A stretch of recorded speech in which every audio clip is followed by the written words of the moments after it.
for you to be able to go back and catch up on what you missed. So I'm going to start sharing my slides. This is what we call the meta narrative. I'm telling you everything that I'm doing as I do it. You know the other one when people get on the computer and they start to make Star Wars noises as they start to go. That's another one that everyone does. Okay. Told you it's meta narrative, right? I'm just talking. Okay, so welcome to Discover Microsoft 365. As I said before, I'm Troy. That's how you can find me on social media over here. I'm on Twitter, LinkedIn, and Facebook, and these are all professional accounts. So you can follow me if you want, and everything related to Microsoft and education, Microsoft education, and also special needs and learning needs, accessibility, I will actually be posting through there. So it's a good way to stay in touch with me without needing to stay in touch with me. And what it means also is when I find articles or updates or things like that, it gets thrown up onto my feed. So they are professional accounts. So there's no pictures of cats and all that kind of stuff. So you're welcome to connect with me. You'll know it's me because you'll see the photo of this handsome gentleman over here. That's how you know you've got the right Troy Waller. All right. So we've done that. Those of you that are watching the recording, we did this before you joined us because we thought it would be a good idea to not record that. So we'll skip over that.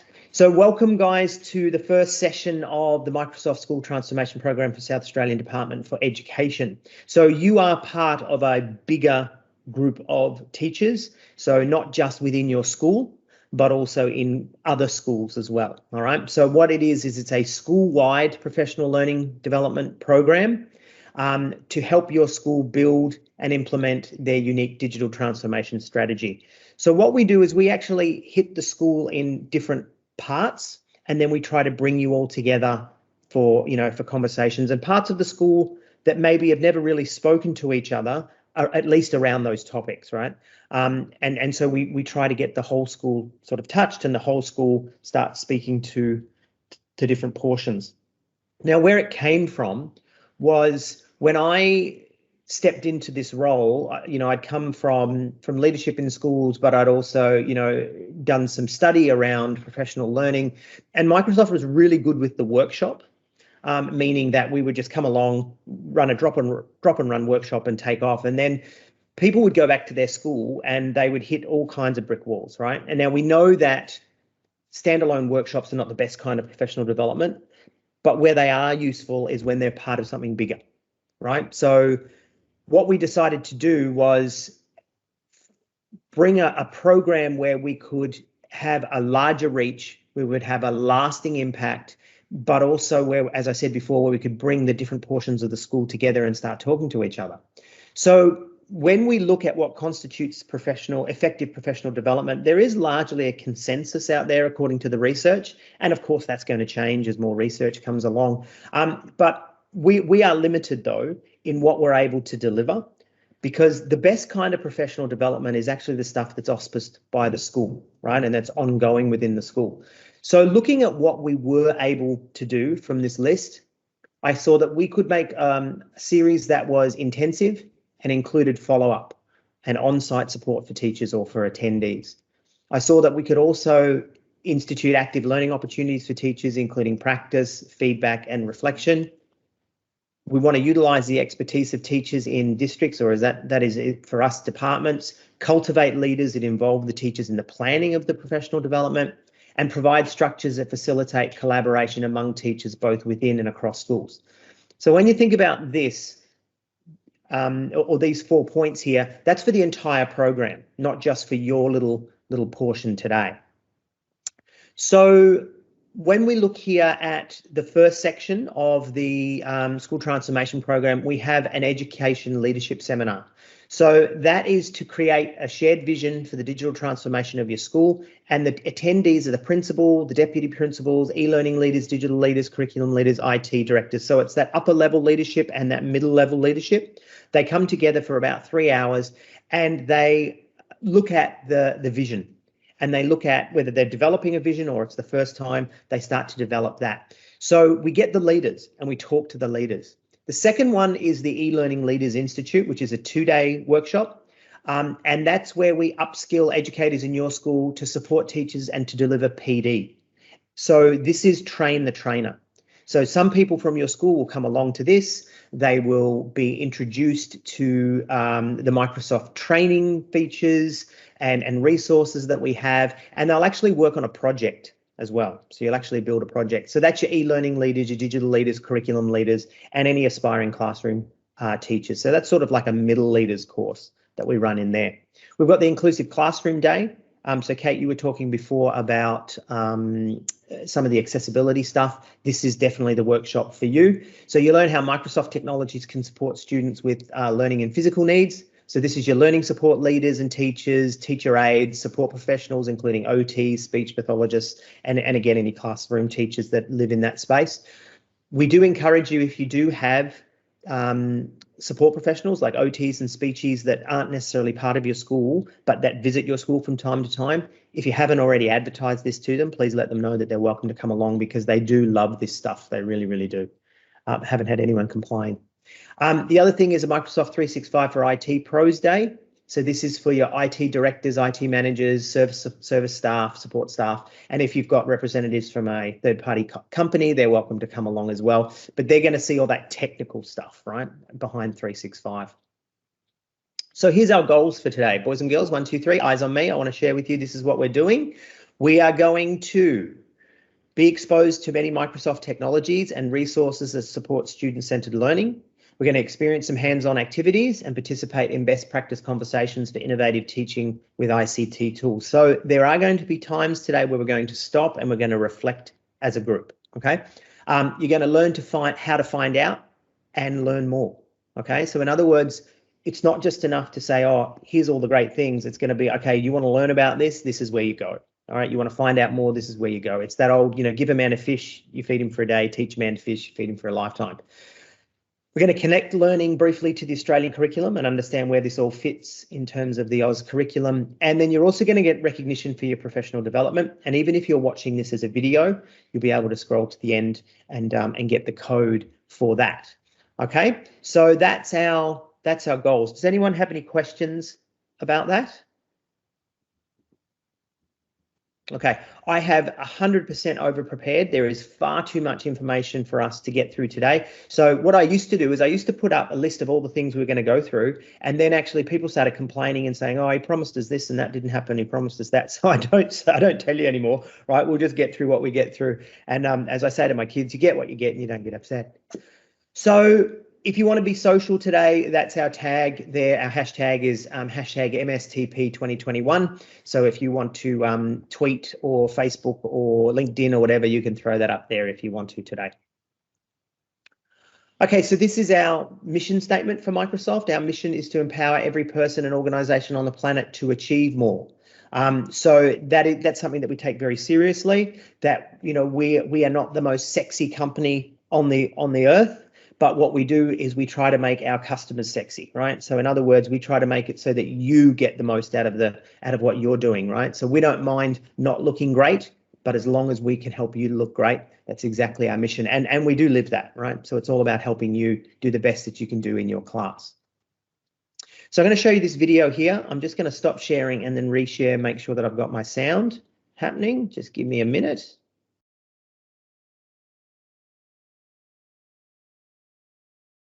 All right, so enjoy this.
our new implementation of Windows 10, I'm able to do re-imaging without the need for the IT department to intervene. That's a big win.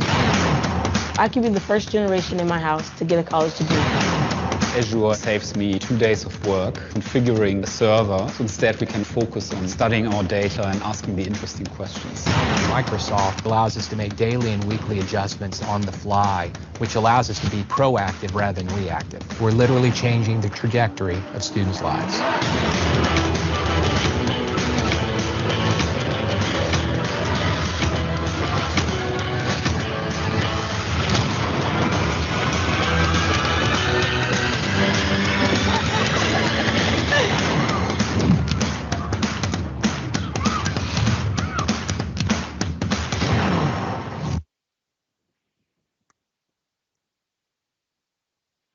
Okay, so this is what's called the Microsoft K-12 Education Framework, or we call it the ETF. This is Microsoft's framework around research and practice, and the link is there, aka.ms/ETF. I will make these slides available to you, so you'll be able to go in there and have a bit of investigation around the ETF, but it is a research-backed framework. So when I give you these slides, these links will actually work and you can jump in and have a look at that. But I'm not going to spend a lot of time on that today. It is linked to an ebook that you can download. I'll share that with you in a moment as well. But it reads like a university textbook, really, in terms of, we talk about the why of digital transformation and how it impacts education, and there's some steps in there around how to successfully implement digital transformation in your school.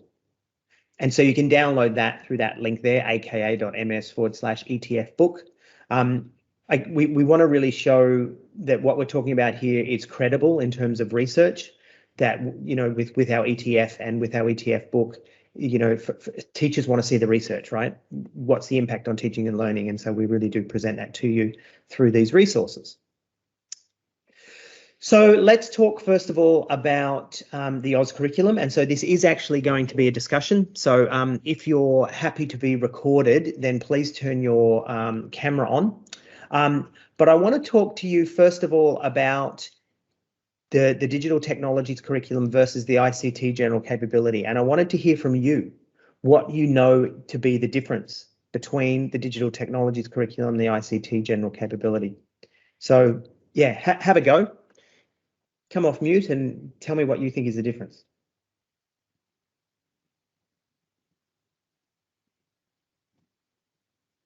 Otherwise, I'm just going to assume you don't know.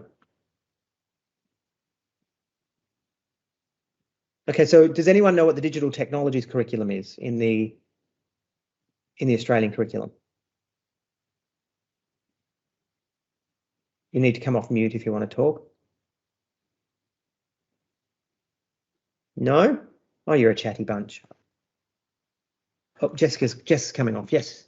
Oh no, I'm just saying I know what it is, but I've never taught it myself, so I'm not I couldn't talk to a lot of people about it other than, seeing what our digital tech teacher does. And he often says to us when teachers talk to him about certain things, he says, oh, that's not in digital technology, that's an ICT general capability. Like, for example, we've got the kids doing typing tournament because we had NatPlan online for the first time this year, and a lot of them couldn't really type very much. So he said, oh, that's not digital technology, that's ICT capability. So it's kind of still trying to figure out, which bits fall under his banner and which bits should be kind of embedded throughout everything that we're doing. So Jess, if someone said to you, what is the difference, right? Like, and we're not being specific, you're definitely on the right track there. Yeah. If someone said to you, what's the, the general high level difference between the digital technologies curriculum and an ICT general capability? What do you reckon?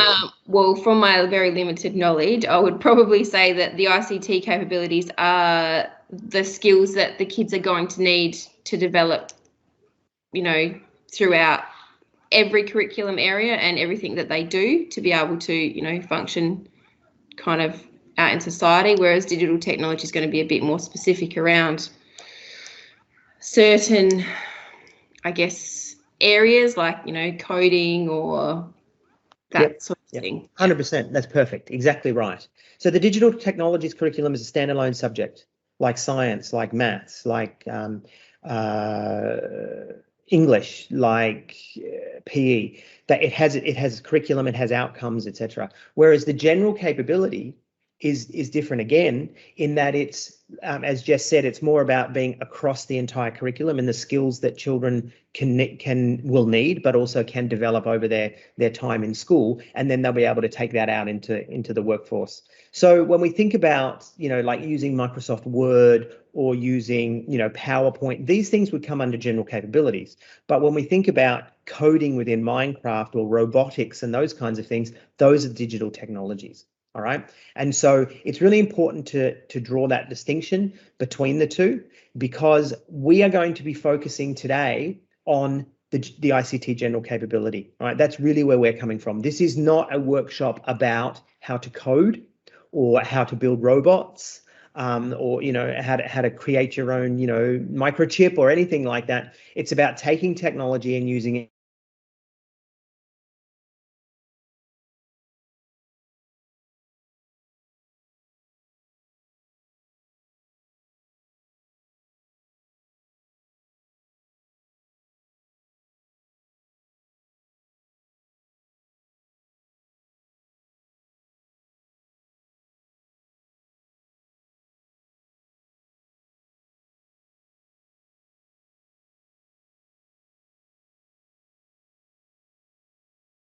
Is what you'll be. Okay, so this is, now I can't see anyone, so I'm just going to have to pretend you're there. This is education.microsoft.com. This is what we call the Microsoft Educator Center.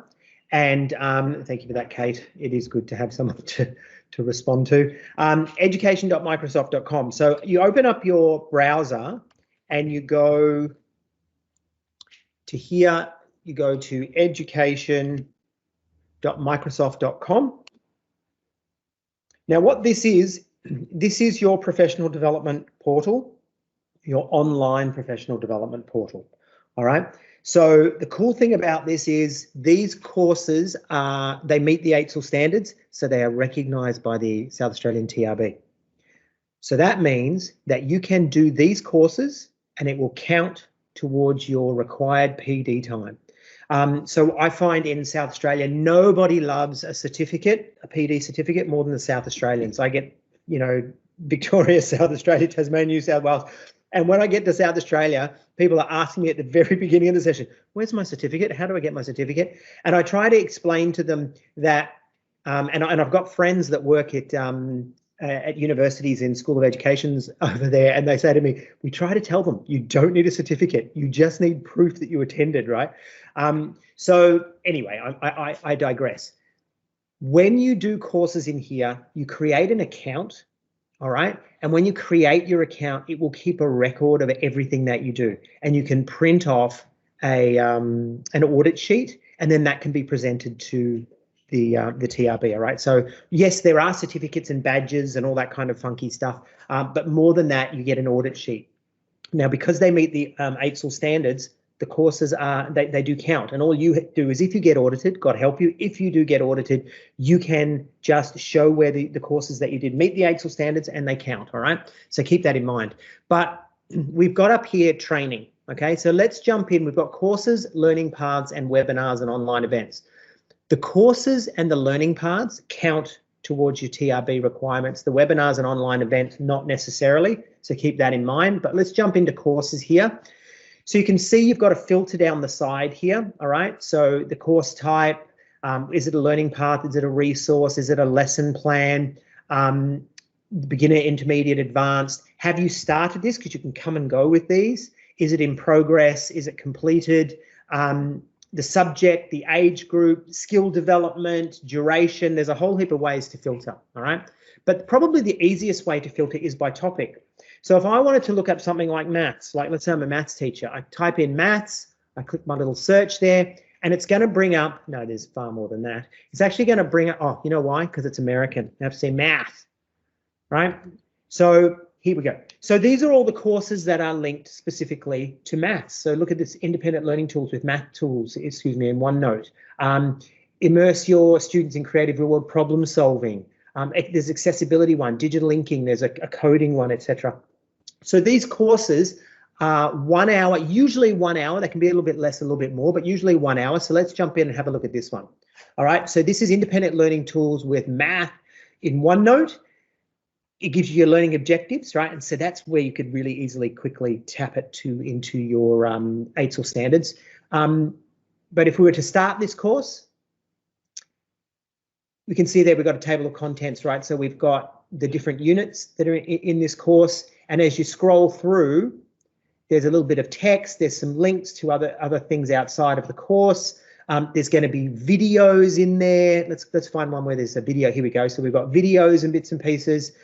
It's really, really cool, right? They're put together really well. They're not done by marketing people. They're actually built by educators who Microsoft have hired, and sometimes really, high-flying professional development style people that build this out. So you go through it at your own pace. At the end, you do a quiz. Okay, you can do that quiz as many times as you need to get the score, and then it will be recorded in your account. So you just need to make sure that you've created an account. Use your Learn link or use a personal email address. That's fine, and then it will keep a record of that for you. All right. So that's our individual courses. And again, we come up here into courses. We go looking for something like, if I wanted to look for something like accessibility, which is special needs. Let's type in access. You can see I've got a whole heap of courses around that. They are not all just technology focused, right? But it's technology around a unit or technology around an area. So we see here is mindfulness in classrooms, right? Up here we see coding. Here we see collaboration. Here we see computer science. Here we see teachers authoring accessible content. Sometimes they are product focused, like this one is around a product called Paint 3D.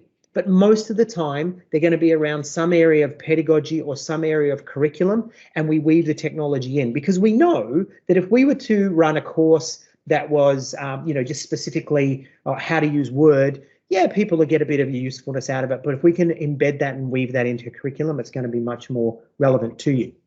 All right, so keep that in mind. That's under training courses. Now, another thing is we group these courses together into what's called a learning path. And learning paths are groups of courses in a linear fashion, but you can come and go at your own pace, right? So you can see here, I've got this course, this learning path here called the Inclusive Classroom. Find all the correct learning tools to help students achieve more. I've got a description, I've got an outcome, and then I've got 6 hours worth of PD.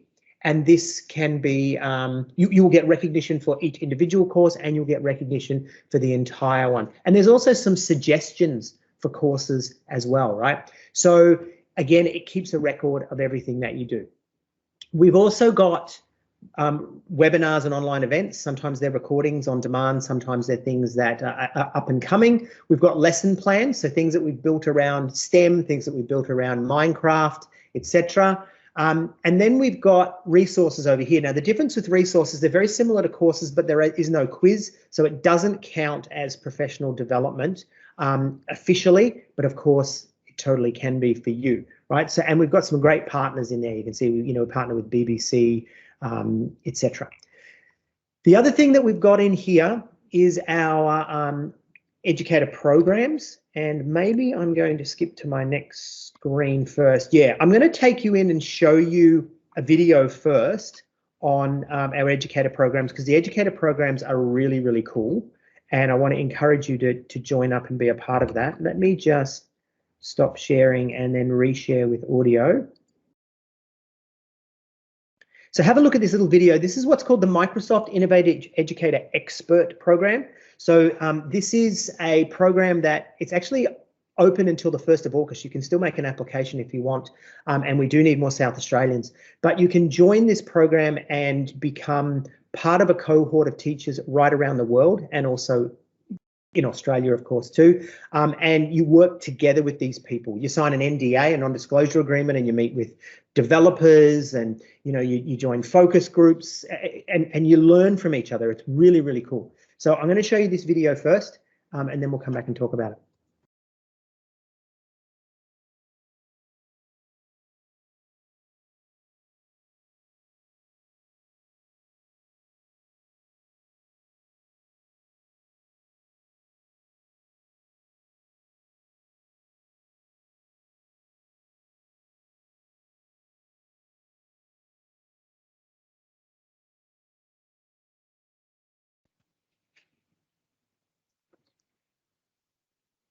Not sure who's paying attention, but I don't think that was actually showing. So let's start it again.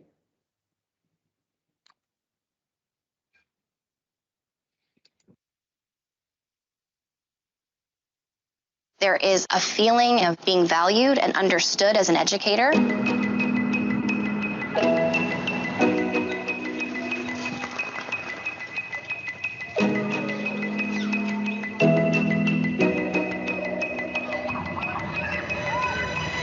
My vision of education is us learning together. It's the idea that each day we come, whether you're in the nicest place or the hardest place. My students benefit from whatever I learn on the global platform. We are able to break the barrier of cultural differences, of language differences, and we are able to reach out to each and everyone out there. It's super important to bring in the world into our classroom and for us to come out in the world. And there are so many different ways we can do that. The Microsoft Educator community has really helped to get all of the teachers on board for a common goal. The MIE program gets you out of your comfort zone. Every day is a day of learning for me. We've been friends for long, and finally today I got to meet you face to face. That's right. This is magic. Yeah.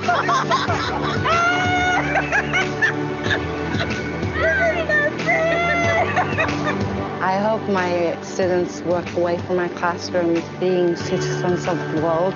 If you just have devotion, passion, and a bit of creativity.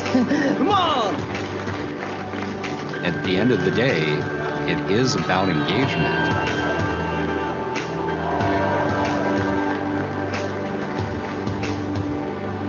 I mean, there are endless possibilities.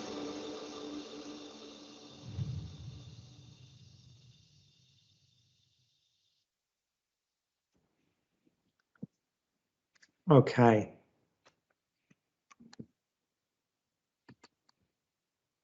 So our programs are listed up here on the Educator Centre. We have the link here, Microsoft Innovative Educator Programs. So there are 3 levels for the educator programs if you want to be a part of it.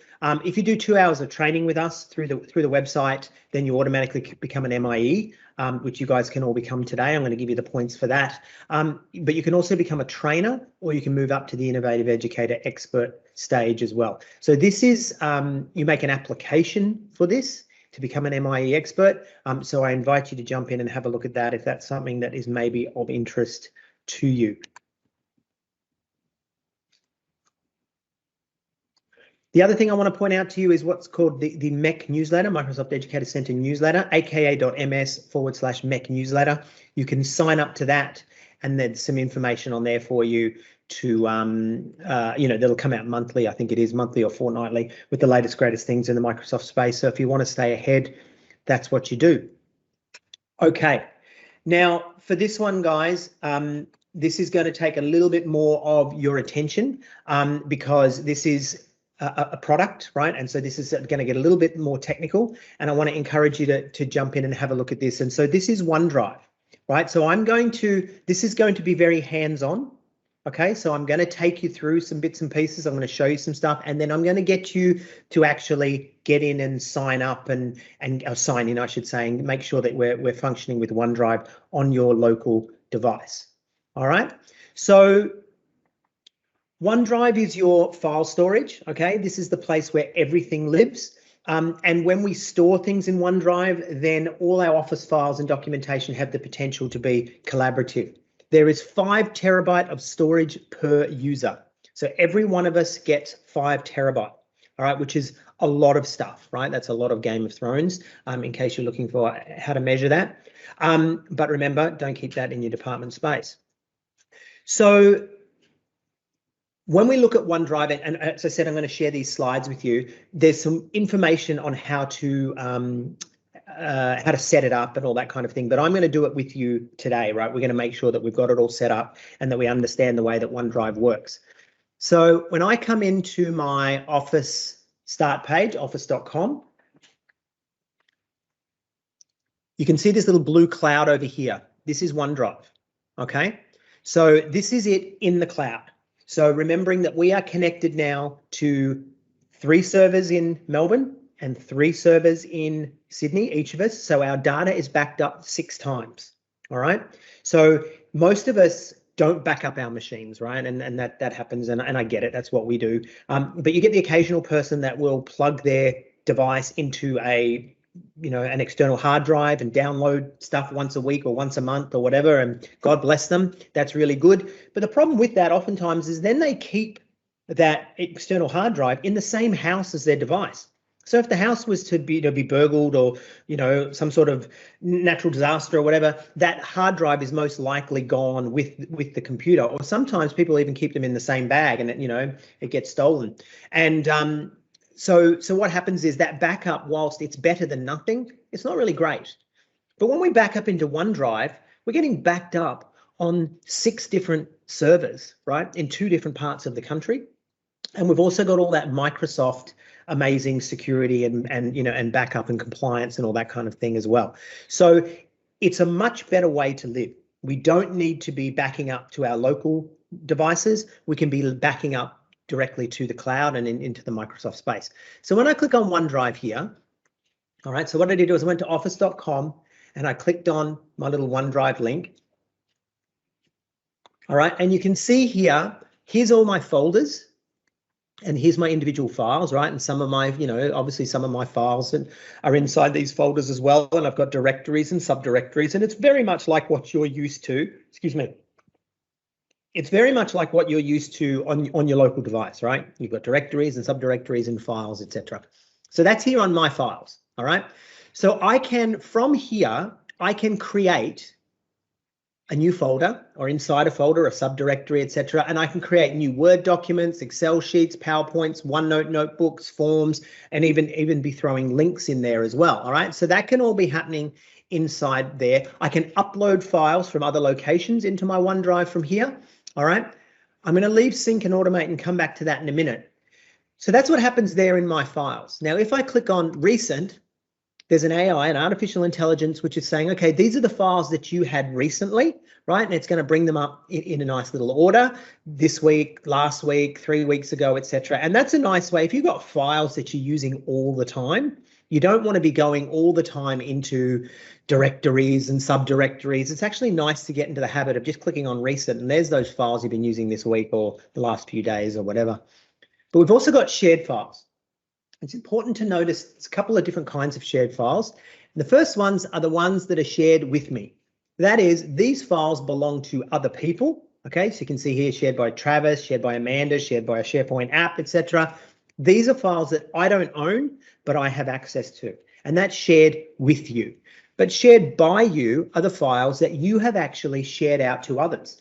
Right? And it's really important that we're aware of those. And that's why we've done this, is because we want to make sure that files that we've shared out, we know who's got them and we know who's got access to them. And it'll bring that in a sort of a date range, right? The most recent stuff, etc., or alphabetical. It depends on how you set this up.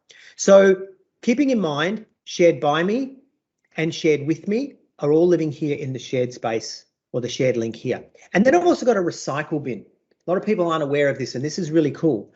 So the recycle bin will stay for about 90 days. Okay, so if I delete something out of OneDrive and then later on, want to get it back, I can come into the recycle bin and I can restore it. But look down here, there's also a second stage recycle bin, right? So it's so hard to lose your files. All right, so that backup is really, really cool. Now, I want to show you something. When I come into files, now I'm going to open up this document here. I'm going to click on that. I'm going to make a couple of changes. It's just a demo document, right? Just let it open. Now notice it opens it Word Online, opens straight out of my OneDrive. I'm just going to put my name in a couple of these. It's autosave, okay? So I don't need to be saving anything, okay? And then when that's finished, okay, I can look and make sure that everything's cool. Yes, it's all loaded nicely. See how it says saving and now it says saved. So I'm comfortable that that's actually saved and I can close that. Bang. All right. Now what happens is when I come back to this document, see how it said before it was accessed on January 10. Let's just refresh that. Just give it a moment. Sorry. Remember, I've got my whole family doing the learning. Okay. Look at that a few seconds ago. All right. Now, can you see when I hover over this document, I get a little ellipses. All right. Three ellipses, 3 dots there. When I click on that, what it does is it opens up a directory, or excuse me, a folder, a drop down. And look what I've got. I can open it. I can open it from inside OneDrive. I can open it in the browser. I can open it in an app, or I can open it directly into Immersive Reader. And for what's worth, I've not seen that before. That's brand new. I'm pretty excited about that, being the accessibility lead. I can preview the document. I could share the document from here. I could copy the link and throw it in an email or send it to someone in a Teams chat or something.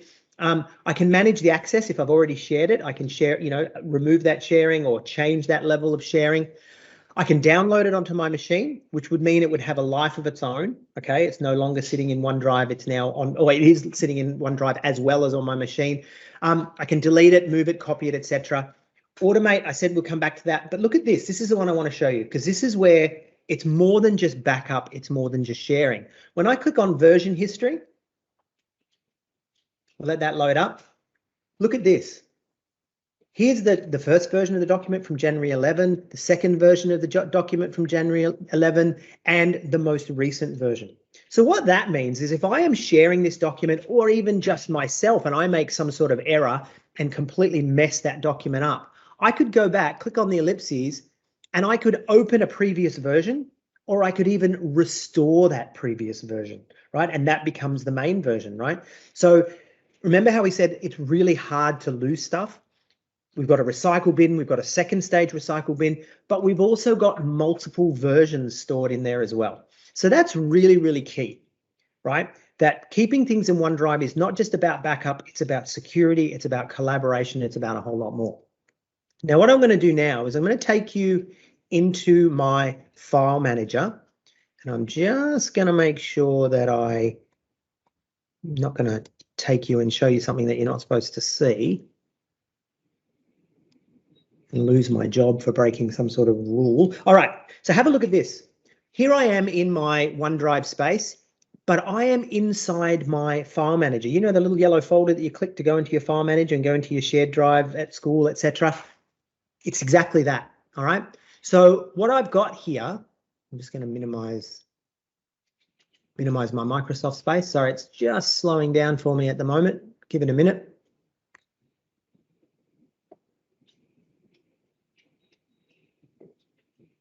This is where we say the demo gods are not smiling. So as I'm demoing, my machine slows down. Come on, you mongrel, be my friend.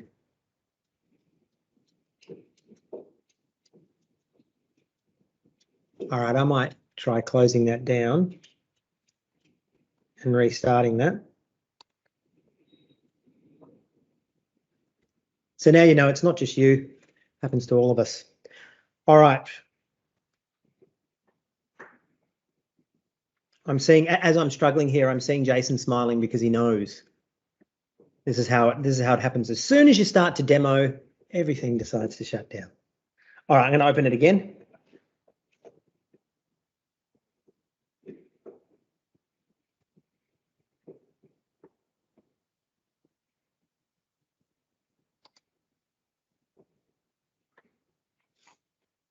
I am still here. I'm just closing everything before I open it up for you guys to see.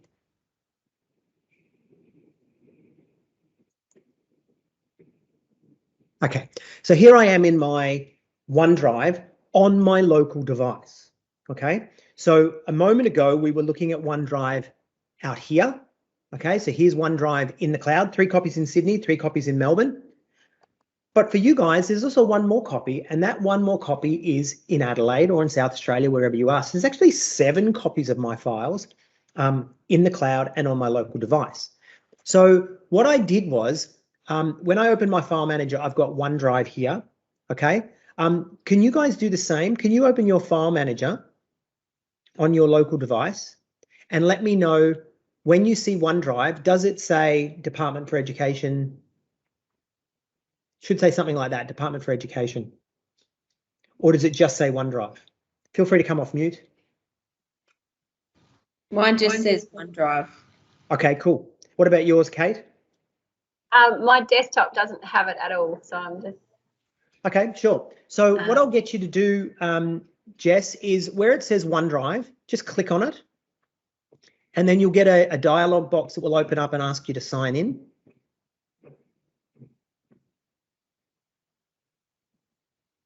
Did that happen? Okay, so right click on it. And then you should see settings. Yeah. You got that? Yep. So click on settings. Mm-hmm. And then click on account at the top screen. Actually, I'll drag this up for you. You'll see something like this where it says account and then add an account. Yeah. And then put in your Learn link. Okay.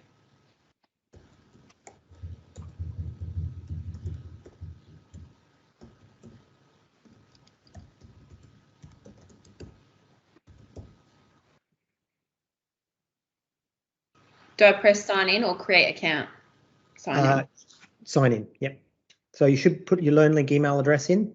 Yep. And then your Learn link password. And then what that will do is that will actually sign you in to OneDrive onto your local machine. And that will start to sync your cloud-based stuff with your local files. So now it says under OneDrive department and then personal. Yep, that's right. So you've got one that's your personal one and one that is your department. Now, I'm going to get you to do something again. I want you to right click on your OneDrive Department for Education and then come back down to settings again. And then you'll get this little dialog box open here. You got that? Yep. Yep. See where it says backup? And for those of you that are watching the video, you can go back and do this slowly for yourself if you want. Where it says backup, click on backup and then click on the Manage Backup button. It's grayed out though. Okay, that may be that you don't have the admin access. But anyway, look, I'll just share with you guys what it looks like. When you click on the Manage Backup button, you will get a Manage Folder backup button. Just make sure that these three are clicked. Mine's not set up right, so it's going to be hard for you to see this. But you just make sure that these are clicked, and then you will start backup. Now, what that does is what's called known folder move, and it will sync your desktop, documents, and pictures into OneDrive, right? So that means that all your existing desktop, your existing documents, and your existing pictures folders will be moved into OneDrive, and everything will be synced to the cloud and to your local device from those three folders.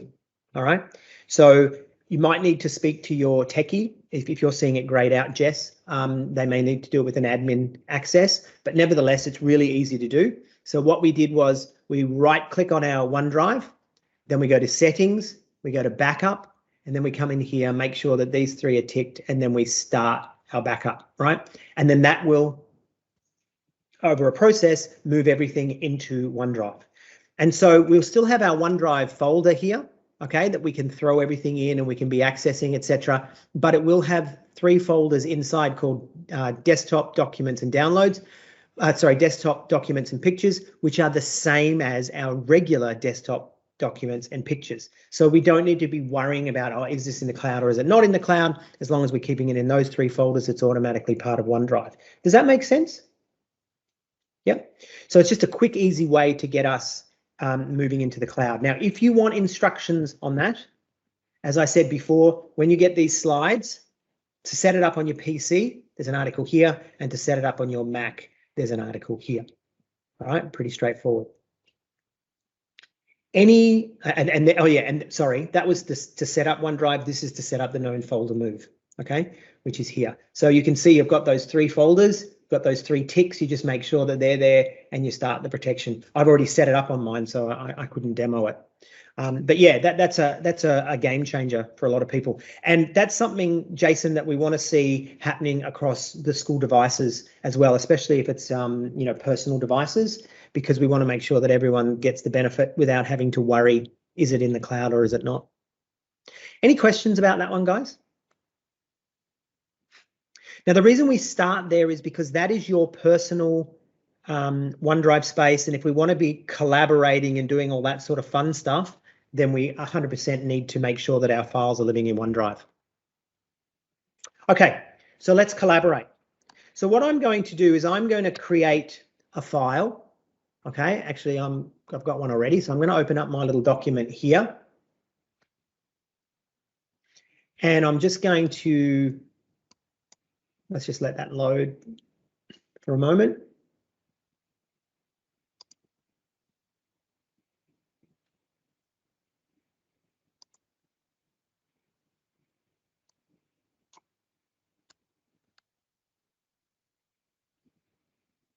Sorry, it's just loading. It's a bit slow. As I said, I'm sharing this NBN with the family today.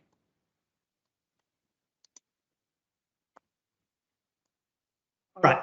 So you can see there what I've done is I've got one of these fields with my name on it. In a moment, you're going to enter this document and you're going to do exactly the same. But first, I need to share this document out. All right. Now, because I'm doing it from OneDrive, I own the document and I need to share it out. But when we're doing it in Teams and SharePoint, we don't need to do this, okay, which is much more convenient and much more collaborative. But when I click on the share button, it's saying here that anyone with the link can edit. Now, within the department, you don't have that option. That will actually be grayed out. Instead, you'll only have people in the department with the link, people with existing access, or specific people. But because I want to demo this and we're all outside of the department space, I'm going to actually, you know what? I think I'm going to do something different. Now that I realize we're all, because sometimes when I run this, we've got people from different education departments. Instead, I'm going to do it in the department space of which I am a member. So just give me a moment. I'm just going to jump in here. It's probably going to open Teams chats and you're going to see everything that I'm saying to people in the department. Fingers crossed that doesn't happen. I'll come into Office 365. It's actually better that I show you this way because you guys actually can see what it's going to look like for you as well.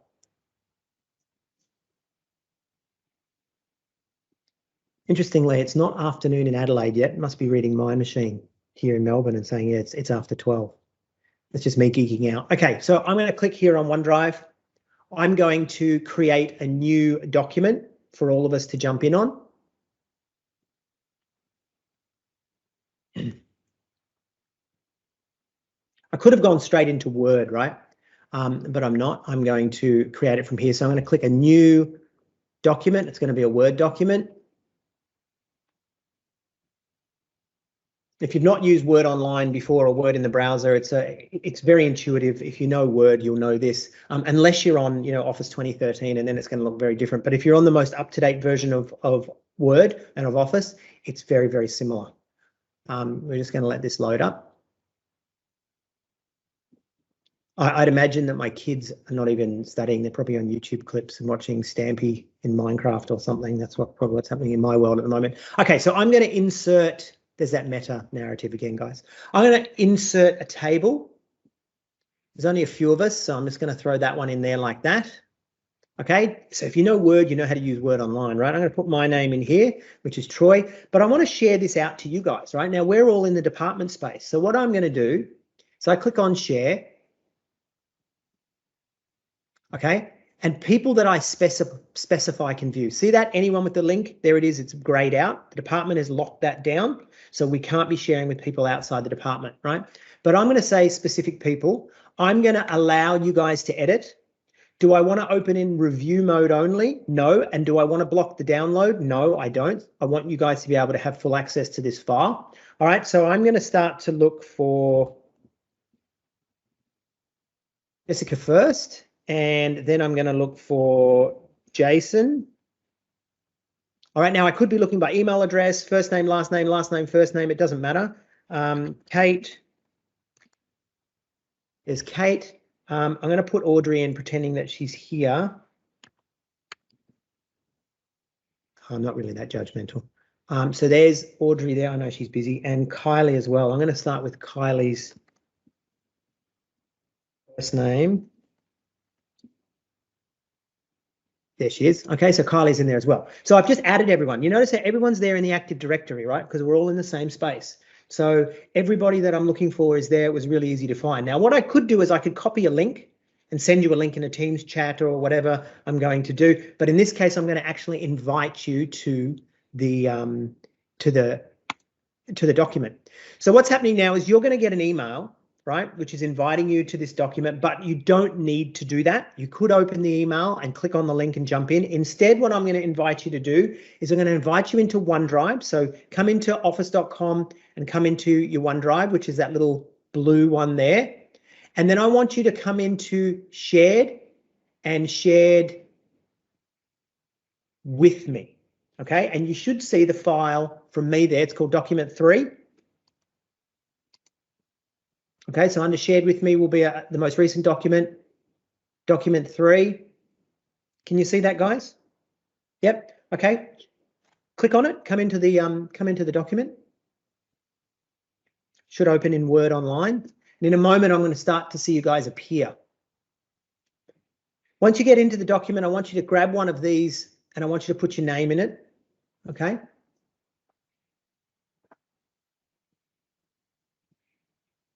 There we go.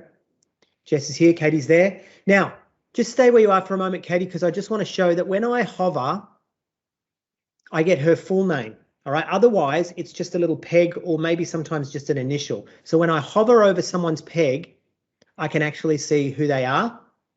Well, you'd hope, wouldn't you? And then up here, I can also see who's in my document as well. So what I want you to do, Jason, you were invited too, but maybe you're busy. But I want you guys to throw in for me your 5 favorite foods to eat, right? And your 5 favorite holiday destinations in the same field, right? So create a list, right? So we'd say 5 favorite foods to eat. So I'm going to say, oh, Vietnamese pho, I like that. I like nachos. I'm a real nachos fan. All right, so just go in there and pop in your 5 favorite foods to eat and your 5 favorite holiday destinations. Jason's in. Excellent. And come off mute, guys, because let's talk through this.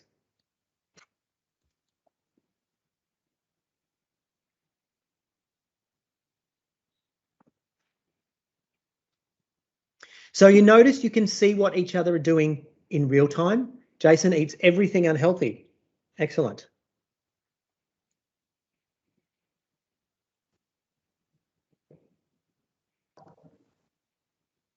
Katie likes cheese, chocolate, and mango.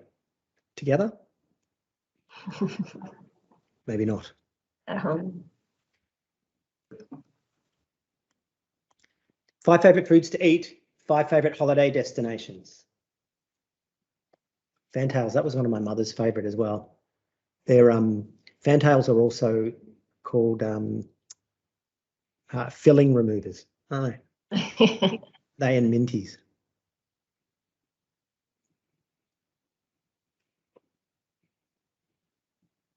Queensland and Fiji, 2 of Jason's favorite foods. Very good.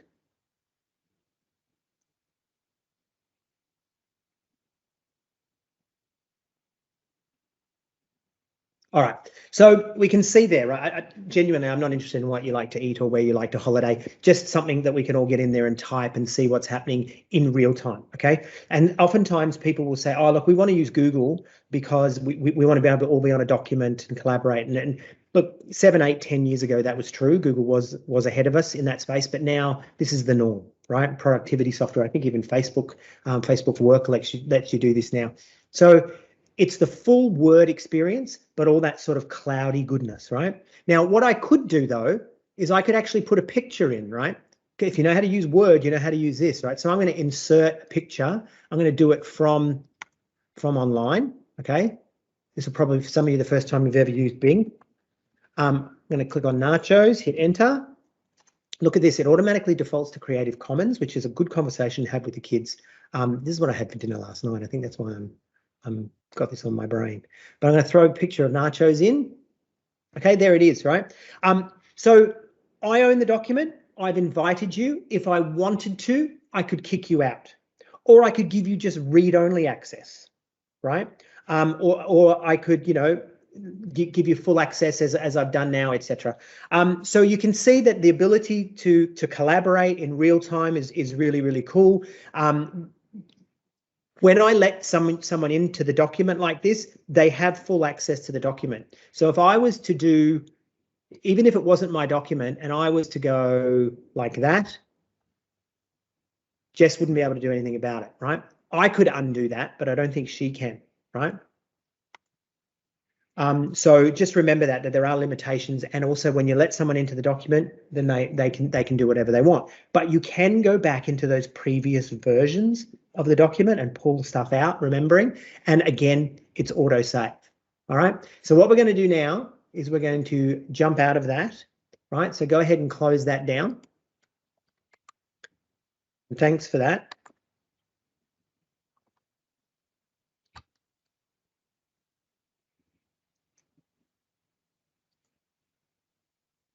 But you can have multiple people on the document at once, all right? And you can be, looking at the students and seeing what they're doing. The better the infrastructure at your school, the better the internet, the more seamless that experience is going to be. You can do this on the full version, on the fully installed version, but it won't be as seamless. It won't be as nice, all right? Because there's a lot more technology, there's a lot more going on there, in terms of the software, etc. Whereas this is a little bit more streamlined, so it's nice and easy. So I do want to recommend that, you start using that with your students. We're not going to stay on this too long, but I'll throw this in for the sake of the video if people want to actually stop. But this calls for brand new levels of etiquette, right? If you guys haven't used this before, and you're going to need to understand and set those parameters with each other and with your students. And also there's going to be challenges when using with the students. What I have seen a lot of teachers do is when they open a collaborative document, they say, okay, everyone, go for it. And they let the kids go for about 2.5 minutes or whatever and do whatever they want to do and, write and annoy each other, etc. Get it out of their system. Okay. But setting those rules and setting that etiquette, both as staff and also as students, is really, really key. But we're not gonna labour on this. But if you're watching this at home, please have a think about it. Okay, so let's start to talk about Teams. How much are you guys using Teams now? Do you want to come off mute and tell me what you're doing at your school with Teams, if anything? What does it look like? What sort of teams do you have? We have, I'm just looking at them now. I have intervention and learning and anything around well-being and self-regulation, and that's shared with the Okay. whole staff. And then these are all individual teams? Intervention and learning is a team, and within that we have different channels for the different areas. Yeah. And then we have cool. a leadership team, don't we, Jess? And within that there's different channels. Yep. We have a new yard zoning implementation program, so that's under teams. Yep. And that's just sharing with the whole staff, really. Okay, very cool. And Jason, are you seeing much out at the schools that you're working with that people are actually on Teams or not really? Yeah, there has been an influx of it. Obviously last year COVID had kicked it along a little bit, a bit more for administrative purposes, a bit of collaboration there and sharing documents. It did die down for a little bit, but there has been a bit more of a spark in that area again as well. So we have seen a little bit more uptake in that region, but not as much as we would like. But yep. Slow burn. Yeah, sure. Cool. All right. Well, let's go through and talk about this. So first things first is that Teams is not an LMS or a learning management system. All right. So if your school has got an LMS, a learning management system that it's using, Teams will 100% work, together with that and integrate with that. And we can talk about that on a sort of individual school level. But I really want to stress that Teams, a lot of schools that I go into when I start to talk to them about Teams is like, oh, we've got Compass, or oh, we've got Schoolbox, or we've got Canvas. And it's like, yep, we get that. We are not doing everything that those tools do. In fact, we do other things completely as well. But there is a little bit of overlap. But the messaging from us is it's Teams together with your LMS. So when you look at learning management systems, a good learning management system will have a good parent engagement portal. It'll handle reporting well.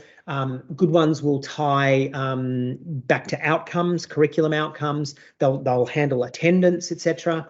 Course management, content design, a calendar, assignments, assessments can all be submitted within an LMS, grade book, and some analytics.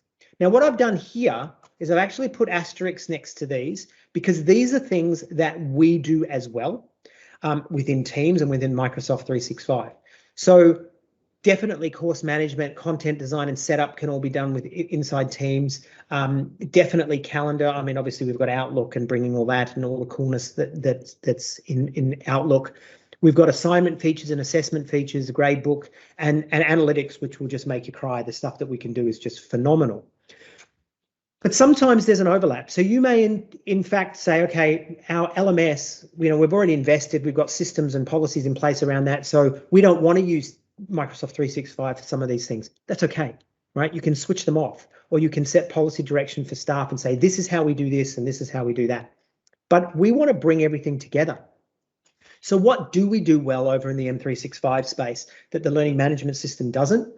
Secure cloud file storage. All right. So we know that we've got everything, 3 copies in Sydney, 3 copies in Melbourne. You've got those productivity apps like, Word, PowerPoint, Excel, etc. Live engagement, which is what we just did then, right, with the real-time collaboration, but also the live engagements happening with video chat, like you're a part of this now. We've got the ability to chat. We've got breakout groups. We've got social expression with the Giphies and the memes and the stickers and that kind of thing. And it's also future-ready skills training, because when your students graduate to high school, or from high school to university, or to TAFE, or into a trade, or whatever it is they're doing, these are the tools that they're going to be using. All right, they're going to be using Word, PowerPoint, Excel, etc. So by getting our students involved in this now, it's not by osmosis. Sometimes it's explicit instruction. Sometimes that is by osmosis, but we are teaching them how to use the tools for the future. So it's about future-ready skills training. By bringing these two together, we've got the complementary workspaces for teaching and learning. They can be seamlessly integrated, and we have an improved learning environment. All right. So I'm going to take you first through and talk to you about Teams. Again, for the sake of the people on the video, I know you guys are using Teams, but some of them aren't. So I'm just going to go really quickly. What most people think about when they think about Teams is they think like the calls that we're on now, right? So they think about the calls and the chat. They're not necessarily aware that Teams has got this space for collaboration and for working together for file storage, etc. So Teams, yes, it's got that Zoom style calls and chat, etc., but it goes beyond that, and we've got the Teams themselves.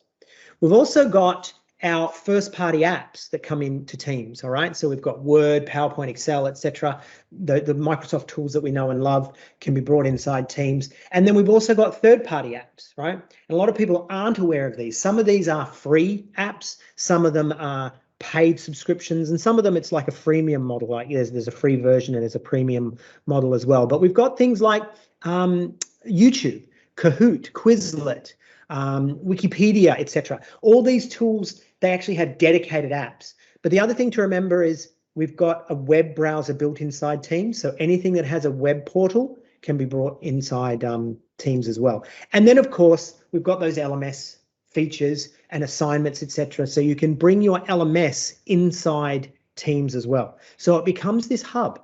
All right, that's where I go for Word. That's where I go for PowerPoint. It's where I go for OneNote. It's where I go for Class Notebook. It's where I go for my LMS. It's where I go for everything, right? And it's almost like an operating system. Same way with your phone, you've got dedicated apps. You go to the App Store and you bring that in. Within Teams, you go to the apps location and you can bring those apps in as well.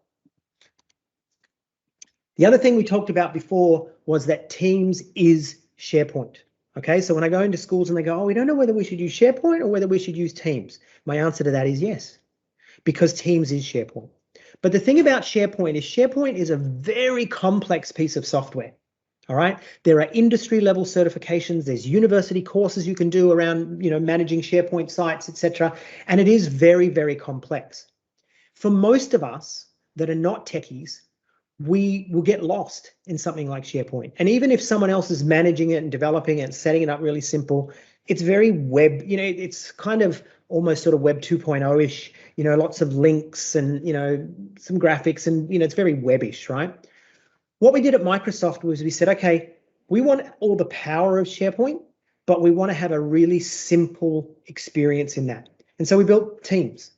And what Teams does is it takes the best of social media, your social media experience, what you know through Facebook and Instagram and these other tools, and it puts that as a simplifying lens over the top of SharePoint. All right. So whilst you may have a couple of people in your school, those tech heads that really want to get in and learn how to do things in this space, they can. And then for most of us, though, we just want to know where our files is, where our files are. We want to know how to chat. We want to know, that kind of stuff. And so that brings that simplifying lens over the top. So Teams for educators. Let's talk about this first. It's a consistent experience across devices. We know we've got the dedicated apps on our laptops, whether that's a Mac, a PC, etc. We've also got the apps, and I think this is what oh, she's gone now. But our other person was saying before that they've got their they got it on their mobile device, and it's switching off at a part of the day and all that kind of thing. But it's on our tablets, it's on our phones, and then also it's on our browser-based. We've got browser-based apps as well. Okay, first thing to note. Kate, and I want you to take notice of this because that's when I was asking you about your teams before. We want as few teams as necessary. All right, now I use that word necessary because if we need to have this team, if it needs to exist, 100% let it exist. But if it can be a channel in another team, that's actually what we want to do. Now that's true of whether we're working with kids or whether we're working with staff, because we don't want to have all these disparate locations, like over there is my shared drive, over there is my SharePoint site, behind me over there is this team, behind me over there is that team, and then I've got my OneDrive over. We want to bring everything together and streamline it as much as possible. So the first rule of thumb when we're thinking about teams is as fewer teams as necessary. When you create your teams in the education space, there are 4 kinds of teams that you can create. There is a class team. And that turns on some of those LMS features like assignments and class notebook and these other things, all right, in OneNote. And that's what we're going to use when we're doing the teaching and learning, all right? Rule of thumb, I guess, is to say if we're going to use it with kids, it's probably going to be a class team, but not always, all right? But definitely if it's teaching and learning, so if it's, English, maths, science, PE, music, we're going to use a class team because we want to use some of those. Yes? At the moment at our school, we were advised by our techie. So the only kids that have access to Teams are the kids I work with who have additional needs, because they were hesitant to give out their LearnLink accounts to access Teams due to something in the department. No, I think you'll find that's not the department's mandate. Younger kids don't automatically get a LearnLink. What grade is it? I think it's grade 1 and 2. Then I get it to grade. So they have a LearnLink, but they don't give them out because they don't want apparently something around the kids not accessing Word Online at home, because AB Tutor, I think it is, doesn't cover them, and that's the same with Teams. No, I would be reaching out, either through Jason or directly to Cindy on some advice around that, because certainly that's not what, we're in here training you to use it and to use it for kids and use it with students. So I don't think that's official policy. That might just be. So I've got the kids that I work with, they are using, they're starting to look at using Word Online and PowerPoint and Teams, but that's through my direction, and they're the only kids that have access to it because they were. So my understanding is that I think it was grades 3 to 6 have a LearnLink email address waiting for them, whether you give it to them or not. Yeah, that's right. And then I think it's P to 2 or P to 1, I'm not sure. You have to actually apply to the department to get those released, right? And I think that's correct. But Cindy can clarify that. So as far as I know, the departments, and I'd be very disappointed if this is the case, but as far as it is not the case, I should say, as far as I know, you are allowed to take your children into class teams. and be giving out their LearnLink. In fact, I know that's true in a lot of schools in South Australia already, where the kids are actually in teams and the kids have actually got their LearnLink email addresses and passwords. That's 100% happening. I might have to touch base with those schools because we were advised to be very careful about giving out. So they have a LearnLink account, but they don't remember. They only access it at school. I think when they're doing Minecraft. So when I work with the kids that I work with, they can access Word Online and all that and Teams. But I was told to just have those students, not the whole school. I would be very surprised. It sounds like someone's giving you some bad advice, because even what I talked before about 5 copies of Word of Office being available to every student. They need that to be able to access all that as well, right? Okay. So, yeah. No, that would break our Microsoft hearts to think that the kids aren't allowed to access it. Okay. So that's a class team, okay? So that's what that is. Now, you've got a professional learning community team and you've got a staff team, all right? Please don't be distracted by the fact that this is called a staff team and think, oh, every time we want to set up a team with staff, we're going to call it that. I hate the fact that we've done this, because what that does is it sets up a unique kind of OneNote inside the team. That's really all it does that's different from our generic or other team. My advice to you is, when you're working with the students in classes, it's going to be a class team. When you're working with staff and students in other cohorts, it's going to be an other. I would actually avoid these. See the way I'm making little crosses? I would actually avoid these because of the way it's structured. This is being recorded, so I've got to be careful. Microsoft, bless their heart, have created one model of what a PLC team might look like, but you may want to build it differently. So by all means, go and explore these 2 kinds of teams, but I'm suggesting class teams for the kids, other teams for staff and cohorts of kids. So first thing we think about when we're setting up our teams, and I will go into this much deeper with the e-learning leaders workshop, but we look at channels, okay? And basically our channels are down the side here. You can see that in this team. Now I'm going to actually, what I might do, guys, is I might actually take you into an actual team that I've built. I think that will be a little bit easier.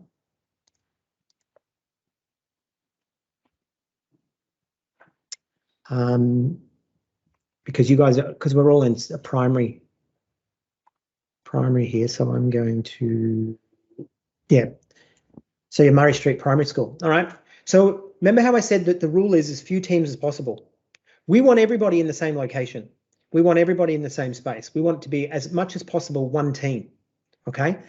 There are going to be times where you are going to have to break away and have other teams, but the reason why is I want to know where the chat was. I want to know where that discussion was. I want to know where those files are kept. Everything is in the one space. Okay, so here I am in in this staff team, which is created as an other. All right, but every channel has posts for conversation and has a space for files. Okay, and our advice to you is migrate your shared drive, migrate your SharePoint sites, everything into Teams. All right, because that way we know if I'm a year 1 teacher, here's the discussion around year 1.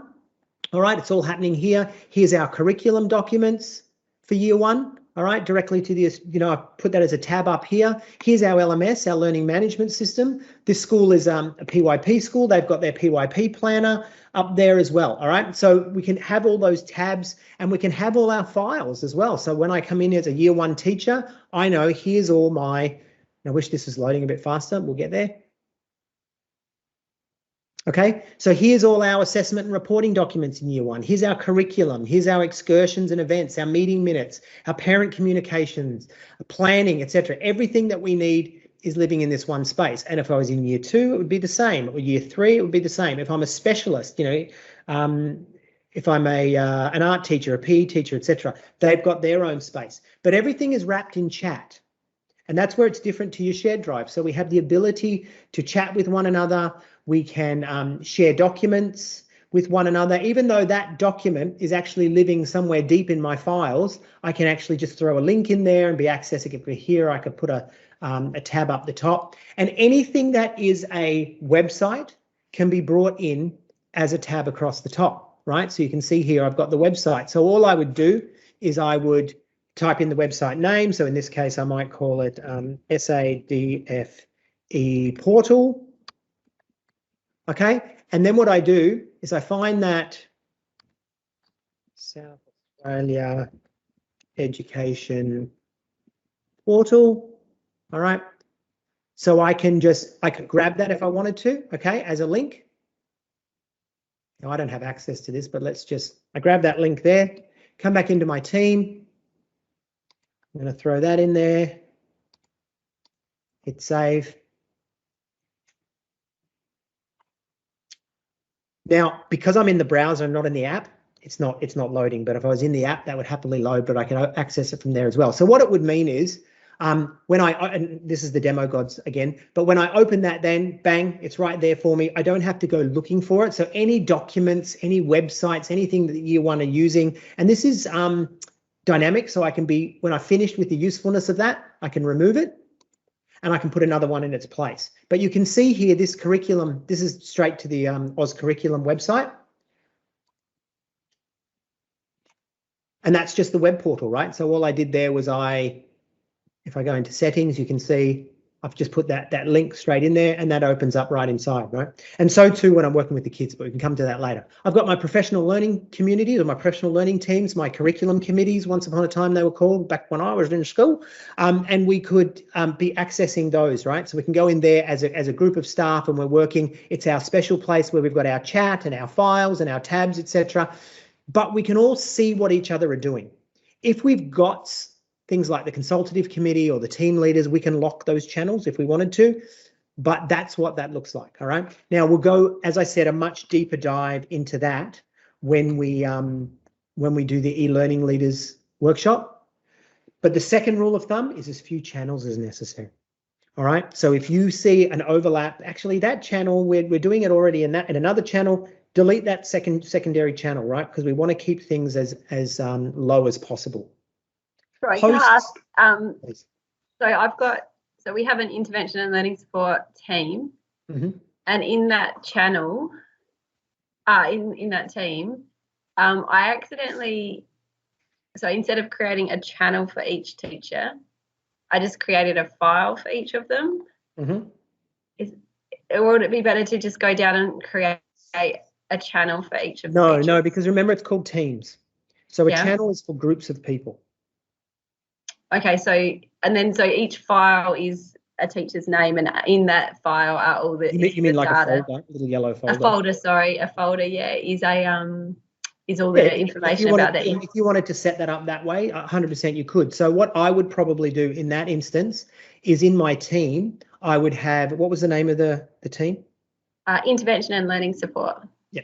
So in my whole school team, over here, I would have a channel called intervention and learning support, right?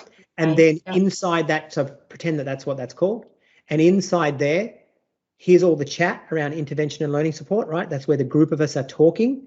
And then we can have our files, however you want to set that up. Because in intervention and learning support, I've got things like, there's a channel called the ISP, so where we write grants, SNAP profiles, the SSO timetable. I would imagine that probably just needs to be a folder, because otherwise your chat is going to be too disparate. Your chat is going to be over all these different areas. I would instead, but you may say different, your context, right? So you may say, Troy, that was great advice, but it doesn't suit. But I would say what probably would happen is you would have that as a channel, and then your files would be, that's where you would differentiate the different areas that you're working on, but you would have one area where you're chatting. Because it's how many people are in that team? The entire school. So it's the whole school are in that team. So you want the entire school to be able to access this. That's an even more of a reason why it would be in the whole staff team. All right. And then you can differentiate through your files. So, you're going to have grade 1, grade 2, or, by people's names or student names or whatever it is that you're going to do. So you'd only have one teacher's name, and then in that teacher's name, you'd have multiple folders again. So I would, and are these going to be ILPs directly for students? So sometimes, so for example, if I go to a teacher's name and go into their folder, in their folder they have separate folders, like one for title, self-regulation information, one for intervention data, and then there's multiple files in that person's name. Kate, because this is going to sort of sidetrack us, takes down a bit of a rabbit hole. You and I, and I'll make myself available to you. Let's take this offline at some point and let's talk through this, right? No, because this is great stuff, right? Helping you set up your team structures is exactly what I do for a job.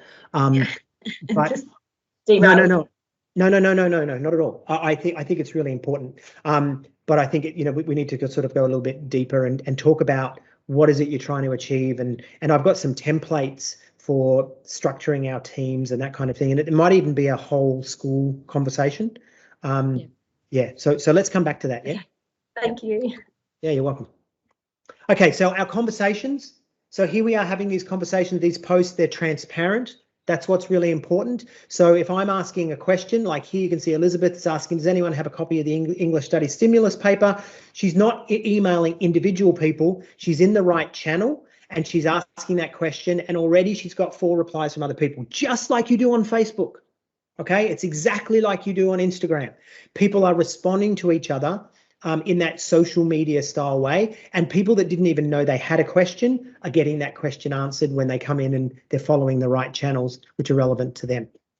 Files for storage, of course, we've talked through that a little bit already today, but adding the tabs as well, all right? So bringing in our first-party tabs, bringing in our third-party tabs can all be done there in that space. The other thing is remembering that SharePoint is Teams, so we can bring all that sort of SharePoint complexity inside Teams as well if we want to, or we can keep the KISS principle, keep it simple, stupid, which is what most of us actually want.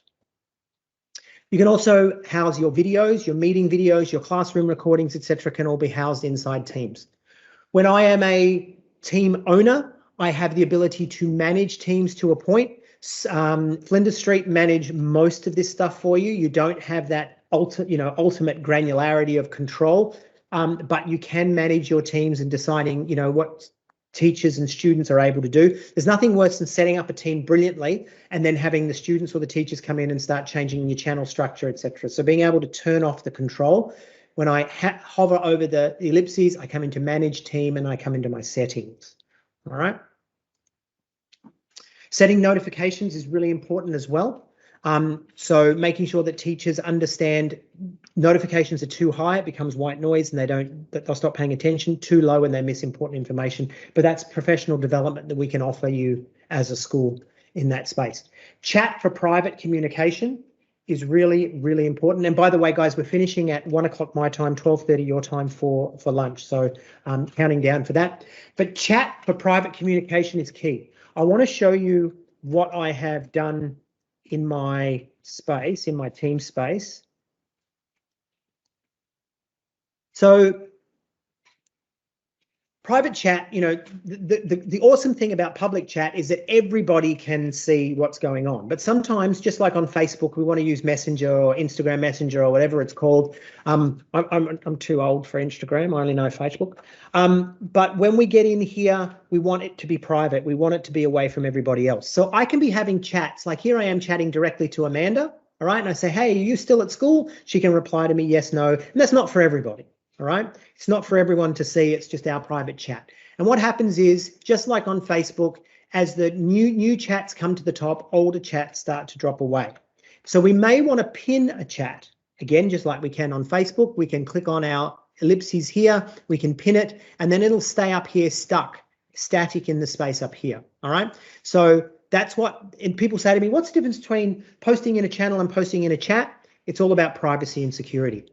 But look what I've done with this one here. So here I've got an ILP, and this is for this student called Wilma. Now, Wilma Smith, we've got, if we hover over here, we can see all the teachers that are working with Wilma. So we've got Amanda, Travis, and myself. We are the 3 teachers that work directly with Wilma. And you can see that what's happening here, we've got our chat around Wilma. So we're talking about, her reading support diagnostics. We've got some files that have been shared. So that's sitting in a files area. We've got a dedicated OneNote for Wilma as well. So we click on that. It's going to open up the OneNote. for Wilma, and we can bring in our other apps as well. All right, so it's just like a mini channel just for Wilma. But what's happening with Wilma is we're coming to the end of the year, and new teachers are going to be taking over Wilma. So what I do, my dog's having a asthmatic attack at the back there. So what happens here is if I click on the plus, I'm going to add Megan. Okay, so Megan is going to be the new classroom teacher next year. I'm going to add Megan. Click on that. Now, do I want to include all the chat history? Possibly, right? Because this is a file that's gone on for, maybe at this stage 5 years. I want all the chat history so Megan has access to everything that's happened with that child. Or maybe Megan is not a classroom teacher. She's just a specialist that's coming in for a couple of days. So I'm just going to include the history from the last 3 days. Or maybe I'm not going to include the history at all, the chat history at all. So I have that level of granularity. So I'm going to add her. Now I've got 4 teachers, and actually Amanda is leaving the school. She's not a part of working with Wilma anymore, so I'm going to remove her from the chat.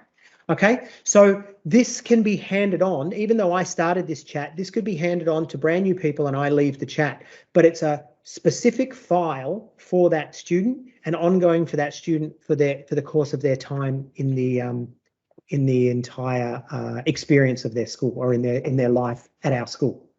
All right, so that's what that looks like there. So that's the difference between chat and posts in a public space. Okay, so where are we? We've got about 20 minutes left, right? So I'm going to fly through this, and hopefully this is going to be meaningful for you in what we're doing in the Teams for Students space. Now, first of all, when we're thinking about Teams for Students, it can be for remote learning, but it can also be for face-to-face and what we call hybrid learning, which is a combination of both. So we're taking the best of that online experience and the best of face-to-face and mixing it together. So we look here, we've got the ability to have course materials and management. We can do that within Teams, OneNote and SharePoint. We can create our cohorts or our classes very easily. That can be automated or can be done at a teacher level. We have the ability to share video content within Teams, obviously the calls as well, but we can also have our live Teams calls and they can be recorded. We've got our assessments and our assignments as well inside Teams. I'll take you in and show you that in a minute. And we've got all those inclusive features. So Immersive Reader is embedded into Teams. We've got a new thing called Reading Progress, which is also inside Teams. And then all the power of the analytics as well. So when I create a collaborative classroom, I get a OneNote class notebook, right?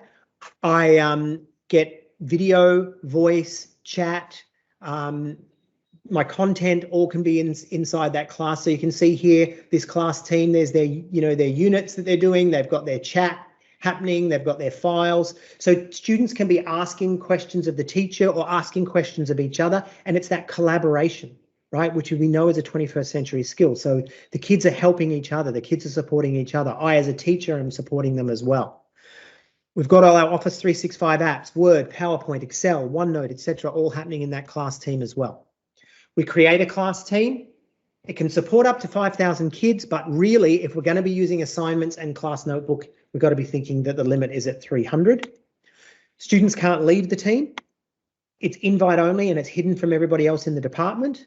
And we have a class materials folder, which is read only, so we can upload our stuff and the kids can't be deleting it.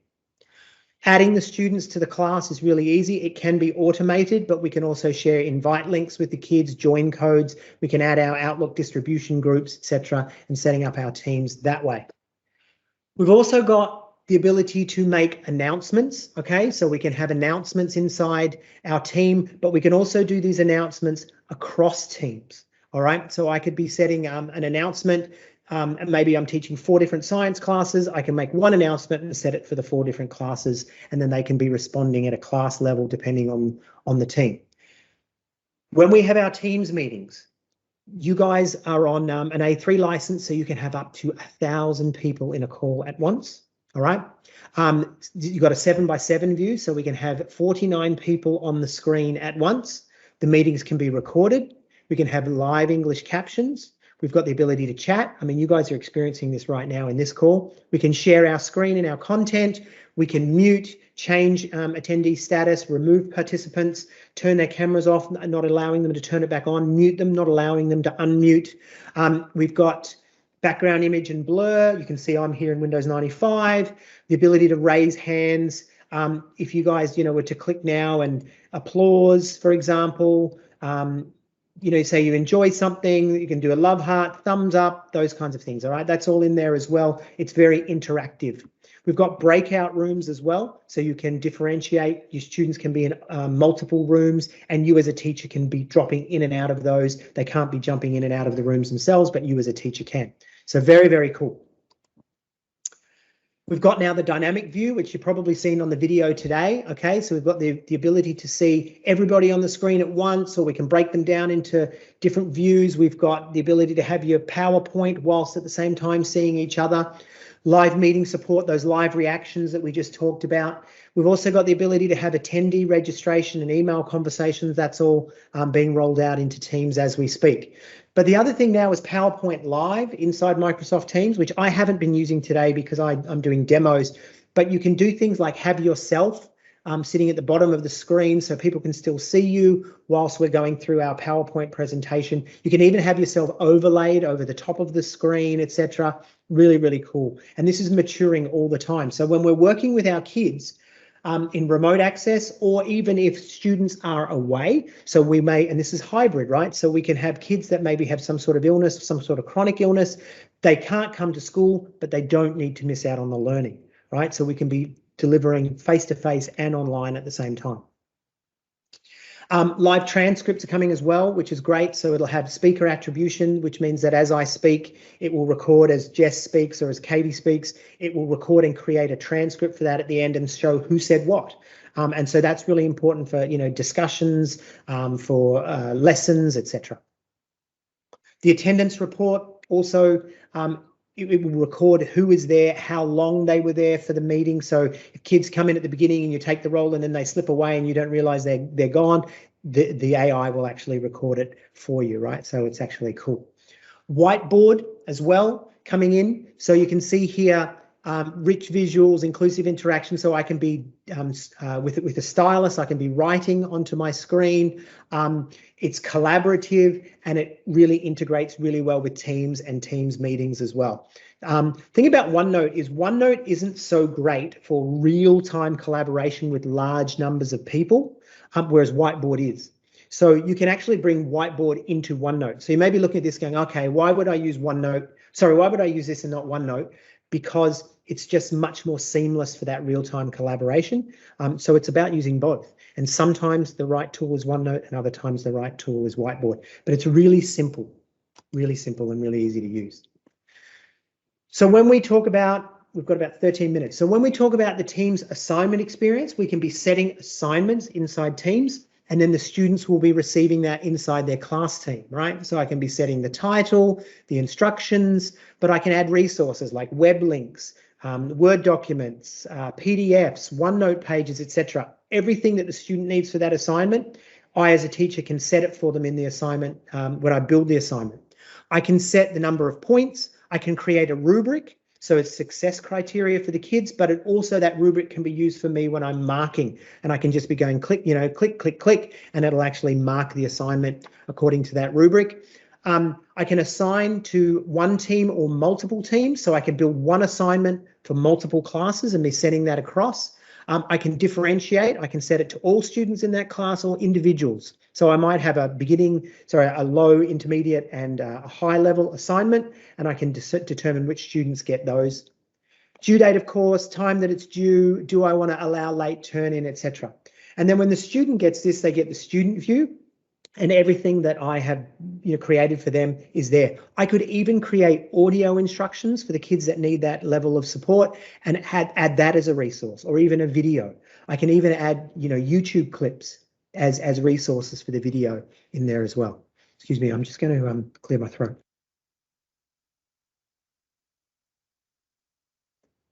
Downside of this job is you just do a lot of talking. Okay, we've also got a grade book. So look here, I'm looking at my class and I can see all my students' assignments. I've got a cumulative total of their assignments over here, and I can see who's handed it in, who hasn't. I can see their marks. These ones I've marked, these ones I haven't yet, etc. And then I can also go to individual student progress, right? So I can be looking at my students one at a time. So here I am looking at Juan, I'm looking at his assignments, when was it due? I can be seeing, did he hand it in? Did he hand it in late? And I can be giving him feedback directly onto that assignment using a stylus device, or I can be feeding back directly to him inside Teams. And then I can see his score as well. Minecraft Education Edition, the integrations are coming for Teams, so I can set Minecraft assignments as part of Teams. All right, so that's coming very, very soon. I can also embed Flipgrid topics and forms quizzes inside Minecraft. All right, and then I can share that link inside Teams, right? So very, very cool, because it's all in the Microsoft space. Everything comes together as one. Reading progress. Look at this. Running records, ladies, done inside Teams, done by the artificial intelligence. I love the way that Kate's eyes went from that screen to this one when I said that. Welcome back. So look at this. We have over here the ability to have running records data done by the AI. So what happens is the student will actually open up the Reading Progress app with a headset and the camera on the device. They will read their text, right, which can be using Immersive Reader as well. And then the AI will actually go back and determine their errors, all right, whether they're mispronunciations, omissions, substitutes, insertions, etc. And will actually start to mark it up on the document. You have the ability to set it to high, medium, and low sensitivity, all right? Or you can go in and do this yourself. You can turn auto detect off, you can watch the video and do it yourself, or a combination of the two. So for example, if I let the AI listen to this little girl read, and then it comes back and says, these are the errors that they made, I can go and click on those errors and it will take me to that exact point in the video, and I can see it and hear it for myself. I can override the decision that the AI has made, or I could leave it and say it is as is, or I could change it and say, actually, that wasn't an omission. It was actually an insertion, or it was a repetition, which is coming soon as well. Australian accent will be released in this later in the year. All right, so later this year. So this will actually pick up the Aussie accent. At the moment, it's only American accent. I'm just giving you a taste. What you can do is you can go onto YouTube, type in Microsoft Reading Progress, and there's some demo videos that are just going to blow you away. All right, so you can use it for assessment, but you don't have to use it for assessment. You could just use it for practice. If you want to say no, assessment has to be done by the teacher, we're not going to trust the computer, 100%, go for it. Use a combination of both, or just do it yourself. But what this does is it grabs a lot of that reading data. And remember how I said data can be a dirty word? It actually collects it for you and presents it back to you in meaningful ways. So again, for primary, this is a mainstream tool. For secondary, this would be a remedial tool, but it's valid for both. So please jump in and have a look on YouTube at Microsoft Reading Progress, and I promise you, you'll be blown away. It's very, very cool. How are we going for time? About 7 minutes. Okay, another thing. Why would we use Teams when we're in a face-to-face? Well, obviously, we've got things like the chat, and the kids can be talking to each other and helping each other and asking you questions from home and all that, for sure. But the other thing is the analytics. So have a look at this. We've got things called spotlight cards. So if I'm working with my kids inside Teams, the AI will collect the data on what those kids are doing and bring it back to me in meaningful ways. So for example, it's saying here, did you know Alex Wilbur wasn't active at all last week? And I might not have realized I've got assignments set in there, and I didn't know that Alex wasn't active. So it actually brings that information to me. And look at this one, 40% of students are working on assignments late at night, right? So I look at that and I say, okay, I have to have a conversation with some of my students about time management, etc. I get communication data. It's letting me know that most of my students were involved in this discussion. Or look, I've got an assignment due next week, and one of my students, Ella Taylor, she hasn't even opened it, right? Eldon has submitted 6 out of his assignments late. So that's not data that I've gone looking for. That's data that the AI is actually bringing up to me, simply because we're doing our assignments and things like that in Teams. But if I do want to dig in, I've got these 4 areas that I can dig in. I can look at digital activity, communication, assignments, and grades. So have a look at this. So let's just say I've set an assignment for my kids, or no, let's just say my kids are working on some sort of engagement. It's not even an assignment. I can hover over my class. So having a look here, when I look at my students here, when I hover over one of these areas, so let's say I'm hovering over this, it's going to tell me what files they opened in that time, what files they looked at, what files they edited, did they make any posts, and did they react to anyone? So it's actually showing me that digital activity for my students there. It's also got communication activity, so I can have a look at who is talking to who. I can't see what they're saying, but because that's managed by Flinders Street, right? But I can look and I can see how often are they communicating with each other? Are they talking to each other? Are they talking to me? Are they responding to each other, etc.? And then I also get the ability to look at all my assignments. Okay, so I can get some assignment status data. How many of assignments have I assigned? How many have been viewed? How many have been turned in? How many I've returned? What's on time? What's late, etc. And then I can also get some views right across my classes on the average grade and bell curves and those kinds of things as well. Another thing that we've built in is what's called the Reflect app. So this is well-being. Okay, so we can be setting letting kids report to us in terms of how well they're doing. And you can build this in any way you want, all right? So, you know, how are you feeling today? I'm feeling excited, I'm feeling proud, etc. And the kids actually go in and they click on that, and then that data is fed back to me in insights. So I can get a sense of my students. How are my students feeling? You may set something up, reflect on how hard was this assignment, right? So you can say this assignment was easy, it was too hard, it was, you know, ridiculous, I needed parent support, etc. And then the kids can go in, it's like a little survey, and then that data is fed back to me as well. So we can be using that in an academic sense, but we could be using it in a well-being sense as well. Okay, so what Teams does in a primary setting, in a secondary setting, what Teams does, whether we're face-to-face, whether we're remote, is it builds a whole heap more than we're used to, right? So it's a new way of teaching, but it's not taking away from face-to-face. We're not for a second saying that you're going to do all this and, you know, kids are just going to be on their computers all day. No way. It's a combination of both, but it builds all these different areas, right? It's personalized, it's inclusive, it's engaging, and it's flexible. So you can jump into these slides later on and have a little bit of a look through if you want. So over lunch, right, we're now here, we're gonna break for half an hour. We're gonna come back 1:30 my time, 1 o'clock your time.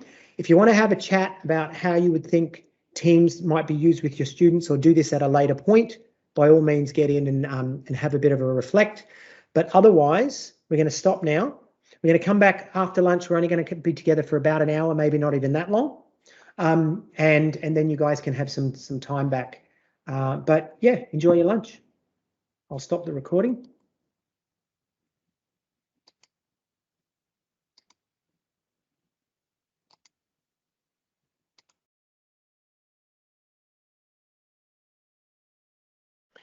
All right, so let me share my screen.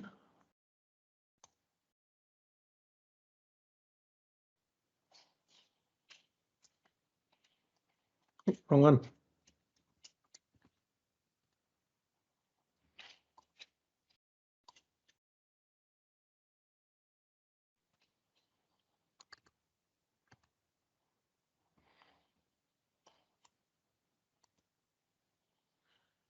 Okay, so what we're going to do now is we're going to fly through a few things, but I have made the slides available. If you go and have a look in the chat, you'll see that there's a little link that I put there. I put today's slides are here, and there's a link. And if you click on that, you'll be able to download the PDF. So a lot of the links that are embedded in the slide presentation that I've given you today, you'll be able to click directly from there and, you know, get all that information. And at the end, I'm going to take you through some resources and stuff.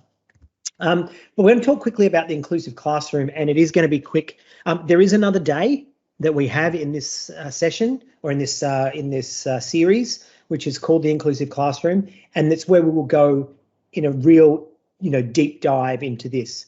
But when people think about inclusivity with technology, they're oftentimes not aware of how rich it is. You know, there was a time in the 80s, 90s, and even in the noughties where, you know, there was like a promise. It was like, oh, technology can help with this and technology, and certainly it can, and it was definitely specialized technology. But what's happened in the last little while is the technology has really matured to a point within the Microsoft stack where we're doing some really cool stuff with the technology that you already own.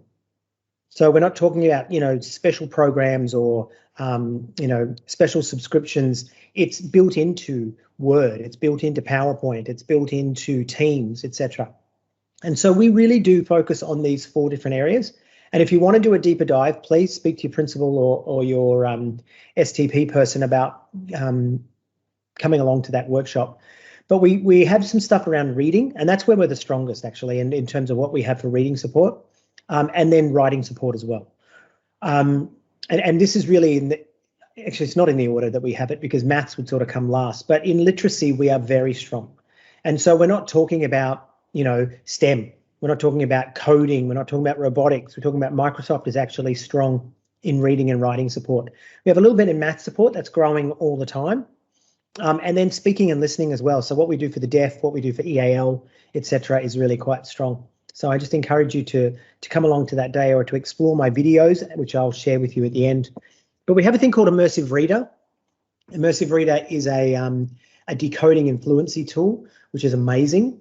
And that's becoming more and more ubiquitous across the Microsoft tools. We have things like word prediction as well. And that has actually grown over the last little while. So as students are typing, they'll actually get suggestions on the words that they're looking for. And especially with kids with trouble spelling, etc., that can be quite helpful. Dictate is in there as well. Dictate has really become amazing in what it can do. Once upon a time, you used to have to go and buy things like Drag and Dictate and other tools. You don't need to anymore. You simply don't need to. Dictate is there. And the fact that it again is built into Office makes it even more powerful because it's right there in the tools that we're using. We've got a thing called Editor, and that's the old spell check. And what we have done there is we have done a lot of behind the scenes work, which means that you get better suggestions, you get more useful suggestions, and you get suggestions that are going to help with things like cognitive load and the way that it's delivered. But also we've got artificial intelligences there that come along and help you with not only with spelling, but with refinements and making your document better for a casual audience or making your document better for a professional audience or an academic audience, etc. A lot of people don't realize that's there. And again, you need to update the latest version of Office, which we talked about in our first session. Otherwise, you're not going to see this. We've also got ease of access. And so that's making your entire Windows device more accessible and helping around personalization. But again, we'll explore that next time in the next session. But we've got Translator. Translator is, again, amazing in what it can do for the deaf, but also for EAL. We've got another tool called Office Lens, Microsoft Lens, which is an app for your mobile device, which has optical character recognition, which means it will read text on photographs you take and will read it back to you. And we've got an immersive reader integration in there as well. Accessibility checker, excuse me, automatic alt text, tools within Office that make your device and make your graphics more accessible for people with screen readers or with people with color differentiation issues, those kinds of things. And Stream is our video tool. And so Stream is actually able to create transcripts for the videos that you make without you having to have special software or spend the time to do it. The artificial intelligence would automatically make transcripts, etc., and captions on your videos. Next thing I want to do is we're going to have a quick little look at forms. I'm going to show you a video now on forms. I'm just going to reshare and turn my sound on. Just to show you the potential of forms and some of the cool things. We don't have a lot of time to do a deep dive, but I will show you some references and other bits and pieces that you can access to go for a deeper dive. So Katie, you were saying you wanted to learn more about forms, so we'll do it a little bit, but mostly I'm going to share with you some courses and other bits and pieces. So let's have a look at this.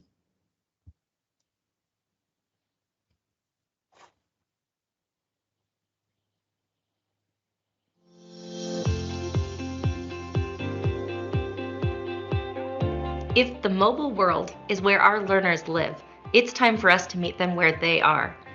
Blended learning is just one of the ways that teachers are meeting the needs of their mobile students and making learning available on demand. Blended learning gives us the flexibility and creativity to meet our students where they are and move them to their next level. One tool that supports blended learning is Microsoft Forms. Our teachers use forms to give us learning experiences, where we get to test our knowledge and also to get a review if we need it. Microsoft Forms has changed the way we can review material. If I miss something, it's okay. I don't feel bad for making a mistake because I know a video is going to help me if I did. Recently, I started using Microsoft Forms as a virtual personalized review for my students. It's a different kind of learning experience that guides students through the material. I put the QR code on my door and post the link to the form for students to access after they leave the classroom. They open the form and enter their responses. The form reviews information from our science lab that day. When I get an answer wrong, a video appears below to explain the concept. My teacher encourages us to watch the video and answer the question again. Students feel comfortable with this kind of content delivery because they know the focus is not on getting the right answer, but on learning. It's about the process, not the product. And I like to find the right kind of video, one that's not too long, and I like to make sure it's engaging to watch. When I can, I like to make my own just to mix it up a bit. To create a virtual, personalized review, I go to Microsoft Forms and create a new quiz. Once I have named the quiz, I add my question and the choices students will select. For the incorrect answers, I add a hint that includes a video that explains the answer. Once students finish the virtual review, I can check their work and provide feedback. I get lots of feedback as I complete the review because it's auto-graded. That way I know what I did wrong immediately, instead of waiting for my teacher to pass back a paper. I love that I can basically skip ahead if I already know the information and spend my time in areas where I need more help. It's like the learning experience was designed just for me. Teachers want to be able to reach all their students. To do that, they need to know where they are and what additional information they may need to be successful. Microsoft Forms is one way teachers are making learning available at their students' fingertips and on demand.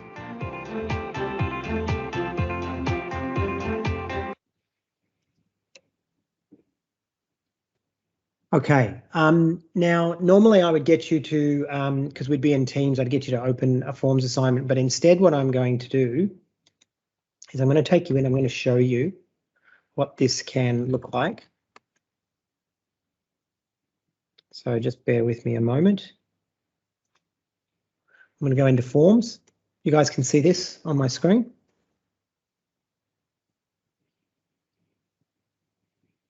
Okay, so I've got an Office 365 summative assessment. Now, when you create a form, it's really important to note that there's two types of forms. There's a quiz and a form. Form is for survey and for collecting survey data. A quiz is, it's very American. So that's where we use an assessment. So that's the quiz is going to activate the education features. All right, so I'm going to create one here and just show you really quickly where everything lives. And then I'm going to steer you back to a course as well in the Microsoft Educator Center that you can go in your own time and have a look. But you can see here, I need to give the quiz a title. So I'm going to call this Literacy Assessment. Okay. And then I could, if I wanted to, add a graphic. I can click here and I can use Bing to find a graphic. I can grab something from my OneDrive, or I can upload from my device. All right, so in this case, I'm just going to look for something that says literacy. And this is Creative Commons, so I can use these. I'm not breaking any rules, all right? So I'm just going to grab that one there. I add it to my literacy assessment. And there it is. Now, I can also put a subtext or a description underneath, all right? So about my literacy. So this is a grade 6 mid-year assessment. All right, now, excuse me, now what I need to do is I need to add my questions, all right? So in this case, I'm going to add a new question and look at the different types of questions. This is really important to note. I have a choice, right? So a choice question is anything that has choices. So that could be true or false, which is basically just a multiple choice with 2 options. It can be multiple choice. It can be multiple choice single answer. It can be multiple choice multiple answers as well. So in this case, I'm going to create a choice question, and I'm going to say, is Troy a great presenter? Now, I'm not going to let you fill this in, folks, but you can see what it does here is it makes suggestions for me, right? So it said you can throw in yes, you can throw no, you can throw maybe, or you can add them all. Or I might want to create my own, but in this case, I'm going to go with yes, no, and all. But then I need to decide what is the correct answer, right? So I'm going to be humble and say just a maybe, but that's the correct answer there, right? And if I wanted to have multiple answers, right, the potential for multiple answers, I can click that, and then I could click multiple answers, right? So any of those would actually get a correct score. Do I want this question to be required? Yes, I do. That is that they can't submit the test without doing this. And I get to weight as well. So I'm going to say that's worth 10 points. And then, excuse me, I've got the ability to shuffle the questions so they don't all come in the same order. I can set up a maths question if I want. I can add a subtitle in there for discussion, for description. And I can also add branching, but we'll come back to that a little bit later. Now, the other thing is when they answer the question, I can give them immediate feedback by clicking this here. So, for example, if I'm going to change that, it's not going to be a multiple answer anymore. It's actually going to be a single answer. And let's say Troy, great presenter, and they tick yes, right? They're going to get it wrong. But what I can do is I can give them immediate feedback, and I could say, are you kidding? All right. Or I could say, go to page 25 of the textbook, or whatever it is. I can give them immediate feedback, or this feedback could come to them at the end of the assessment or later when I publish the results. All right. So that could be true and false, multiple choice, multiple answer, etc. That's what a choice one does. Text. Okay. Really, really simple. What a text question does is please write your favorite song lyrics, okay? Put it like that, and then they get to put their answer in. Now we can make it a long answer, so it's got a lot more room for them to write, all right? But if we were specifically asking them for something where there was a single answer, so we could say, what color does yellow and blue make? Okay, the answer here, if I put an answer, I'm going to change that back to short answer. All right, I'm going to give them some correct answers. So the answer is going to be blue. Okay, sorry, not blue. The answer is green. Oop. Right, isn't it? Oh, that's right. And I might say it can actually create an aqua color as well. All the potential answers. It doesn't have to be one. So if they type any of these answers in, they'll get it marked correctly for them. All right. But you have to be quite specific, and it has, have to be unique, because if they start to do misspellings and things like that, then it's not going to mark it for them. But you may want to put in some misspelt terms if you know it's things that the kids often get wrong. You can actually put misspellings in on purpose, because if there's a correct answer, it will auto mark for you. So you don't have to go back and mark these individually. It will auto mark for you. You've got a rating question, all right? So you can use stars. You can use numbers, etc. That's that type of question. You've also got a date question, so you could ask them to input the date of birth, or the date that they started school or whatever. You've got Likert scores and Net Promoter scores. They are survey for survey data, etc. But you can use them in assessments as well. And you've also got the ability to upload files as well. So you can determine what kind of file. You can set a template for that where the kids will download and then re-upload. You can also tell them what kind of file, whether it's going to be an Excel spreadsheet or a PowerPoint document or a video file or whatever. You can determine what kind of file they upload. All right. So when I look at it, when I go into preview, you can see here, it's got my name because I've logged in. And then I've got my questions, and you can see I've got the little asterisk, which means that they have to be completed. So I could do that.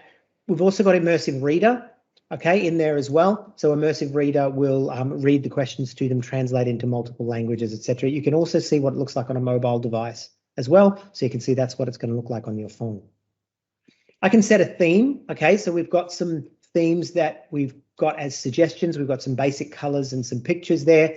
And we've also got, we've also got the share features here. So who do I want to share this with, right? Only people in my organization, or I can open up to everyone, or only specific people in my organization. And then we've got the ability, we've got a link that's created there. You can shorten it, make it nice and easy. And then you've also got the ability to copy that link. You can create a QR code, so you can put the QR code somewhere and the kids can actually scan that and get taken to the assessment. You can embed it in other things, in web pages, in sways, etc., or you can just attach it as an email or part of an email. You can share this as a template. What that means is if I share it as a template, it means that I will give it to somebody else who will get their own version of this. It's like giving them a copy of the file, and then they can take it, make it their own and make the changes. It's not going to affect my original. However, if I share to collaborate, I'm sharing direct access to this version of it, which means that, I could do questions 1 to 5 and another teacher could do questions, 7 to 10 or whatever. And we can work directly on the same document. So again, collaborate means to work together on exactly the same form. Share as a template means that you're giving a copy of that to someone and then they take that away and that has their own life. They're not working on or messing up yours. Over here, we've got the settings. Settings are really important to note. Do you want to show the results automatically, right? Maybe not, because I don't want the kids to see the answers to this test if maybe some kids are away or I'm going to do, some sort of follow-up, etc. Who can fill in the form? Only people in my organization, or do I want to open it to everyone? Do I want it to record the name and the response for each person? And allow only one response for each person? Or do I want to set it up again for specific people in my organization? Do I want it to accept responses? That's basically turning it on and off. I can set it with a start and end date. I can shuffle the questions. I can customize my thank you message, and I can also determine response receipts as well. Now, when I come into my responses, I haven't got anything in here yet. So what I might do is I might just quickly complete that. I'm going to say yes, and I'm going to say green, and then I'll come down and I'll submit it. Okay, so that's been submitted now. So when I come in and look at my responses, I get my formative data and my whole class data across the back here. So this is showing everybody, not just that one student. But in this case, there's only been one student, so there's only one data point. But it would show all my questions and the overview across them. It's really great for that formative data. Or I can go in and review individual students.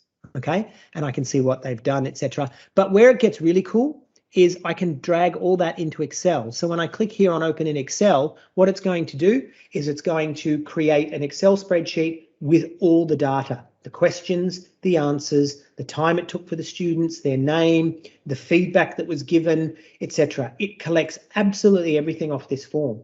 Far more than you would if you were using an Excel spreadsheet and you'd probably just collect the grades or maybe some, section grades or something like that. Instead, this collects absolutely everything for you. So it's a very cool tool. It's very much a time saver because it will mark those questions that it can. It will, if there's questions that it can't mark because the answer is too full or too text heavy, you can just mark that question and the form will mark everything else. So it'll do a hybrid of that. So it'll save you a lot of marking time, but it will also save you a lot of time in collecting that data and putting it in Excel, etc. It does all that for you. So it's a real time-saving tool. Now, in early primary, another thing that you can be using this for is you can build your assessments, your diagnostic assessments into the form. So the kid doesn't actually see the form. So instead of ticking off on a piece of paper, can they do this? Yes. Can they do that? Can they do this? Or what score did they get for this? Instead, what you do is you sit there with the form and you check through the form on behalf of the student, right, as they're doing it in front of you, and then it collects it all into Excel for you. It is a massive time saver tool. So again, one of my absolute favorite tools in 365 is forms.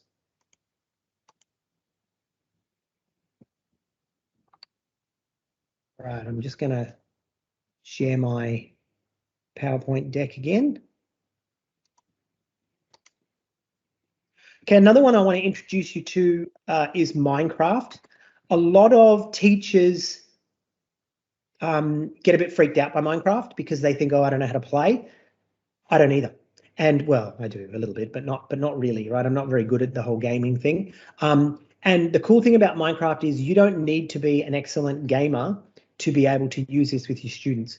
The students bring their knowledge of how to use the game. You bring your knowledge of how to facilitate the game around your learning outcomes, right? And I promise you, it's an amazing tool. So what I'm going to do is I'm just going to share this video with you. I'm just going to show you some of the cool things you can do with Minecraft, and then we're going to have a bit of a talk about some of the other cool things you can do.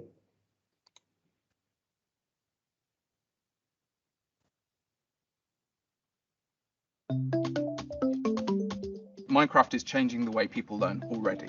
It's already having a major effect. I've described it this weekend as an awakening. I was truly learning with and from my students. These teachers see the excitement with the students, the level of engagement. I think it makes them realize that this is what I got into teaching for. If the kids are so incredibly passionate about this game, there's obviously value in it to them. It's not that it helps kids learn different. They've been learning that way. They've been learning through gaming. It helps us see the way that they learn different. And I think that is the biggest game changer. Minecraft is the one tool I found where the collaboration is incredible. There's a lot of potential where we have students and teachers can come into the same space and interact together. Hey, wait, is this part right here, this part right here? When we give them the license and just give them the challenge, we want you to do project X, Y, or Z. Teach us what you know about biomes. Show us a sustainable build. Show us what you know about volume. They're very comfortable in that environment, and it's really powerful to watch that happen. I've never seen a more empowering tool for kids to use to create. The students have a lot of ownership. They have a lot of autonomy, a lot of agency in that space. You talk about the same experiences that computer programming gives, where you're allowed to fail and you're allowed to do things. Minecraft provides that same experience. My favorite line is build a house, and the magic happens when you do that.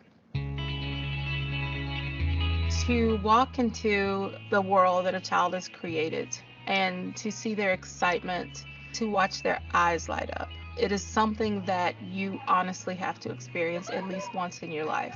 They are able to connect what they're doing, their actions, in this seemingly play game environment, but they begin to make connections to their learning. And when they're doing that, you're only bounded by your imagination. The sky is really the limit. It's so often, I guess, these times in education when we feel like we can't take a leap and do something that isn't planned, that isn't tested, that isn't something that fits into the confines of a textbook. But when you look at kids loving learning and learning that we didn't define, nothing speaks louder than that. My feeling is let's tap into the way kids learn, let's embrace that and let's bring that into the classroom. And when we can do that, we've really, made something happen. The dynamic of the classroom has really changed. It's refreshing to see that kids want to be creative. Kids want to have this just clean, open slate to do whatever they can or want or dream. That doesn't happen in classrooms normally. But I think more and more Minecraft is going to be able to help people figure out a collaborative digital future that they would have never imagined otherwise.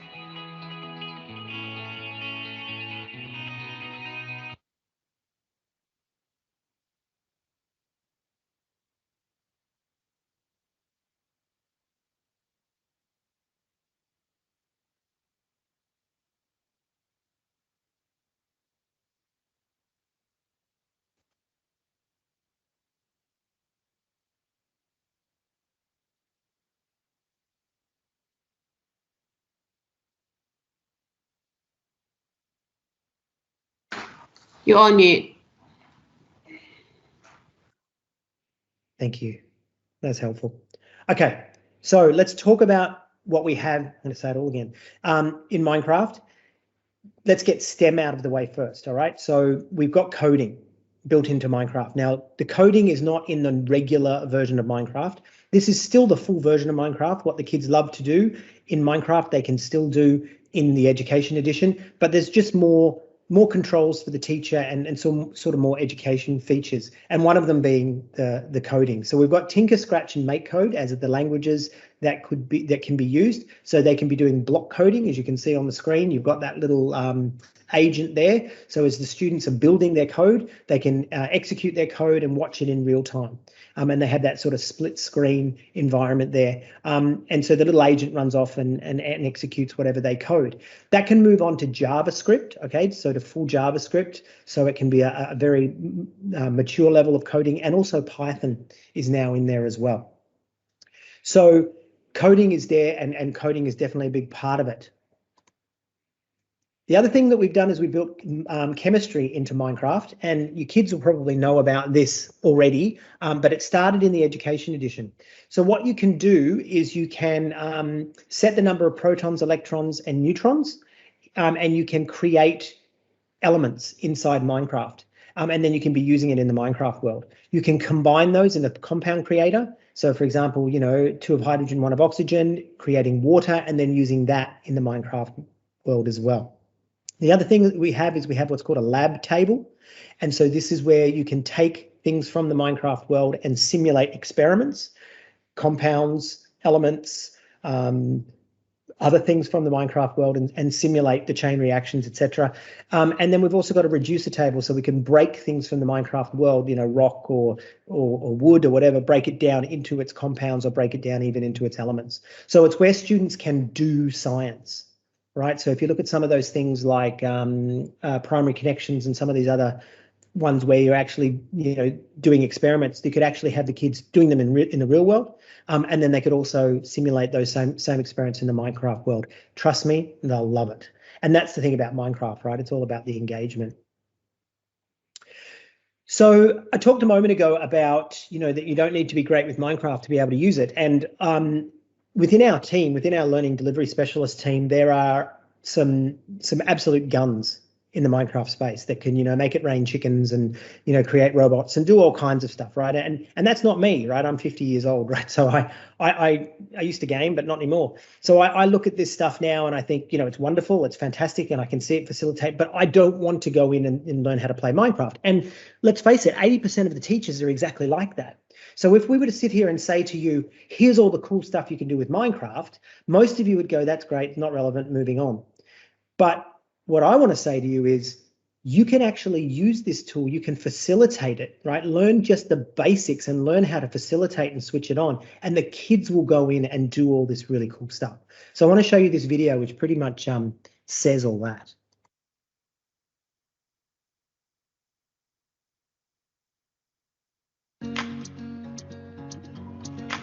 You don't have to be an expert at playing Minecraft. You don't have to be a gamer. A year ago, I didn't know how to place a block in Minecraft. I'm still not good, but my students are amazing. And as long as I can, set the assignment, they're good to go. Yeah, now we're going to play Minecraft. And I was so excited to play Minecraft like one whole day. But make something that has to do with school at the same time. For years and years, I've heard my students talking about the game they've been playing. I was first introduced to Minecraft last year, and I got over the fact that, it doesn't matter that I'm not an expert at building, I'm not a gamer. And once I learned that and I acknowledged that, I just got started. And, haven't looked back since. I mean, they love it. They love that they can teach me stuff for once. Yeah, I know a lot more than her. When she started, she wasn't that good at Minecraft, so she's already learned a lot. She has a lot to learn, like a lot. For educators, it's always super hard to let go of control. The fact is, though, that that's when our students thrive, and they love when we let go of control and when we meet them where they are. I really see there's a lot of communication, there's a lot of collaboration, there's a lot of critical thinking going on while they build in Minecraft. I think it's easier to build it and understand it than write it on a paper and understand it. When you want to get started with Minecraft in education, I would go to the Minecraft Education Edition website. There are a ton of resources, worlds, tutorials, mentors, you can ask for help. There are like lesson plans you can just grab and do in your classroom. And also joining the Minecraft community, where like a ton of teachers from all over the world can help you get started and tell you how to use Minecraft in the subject you teach.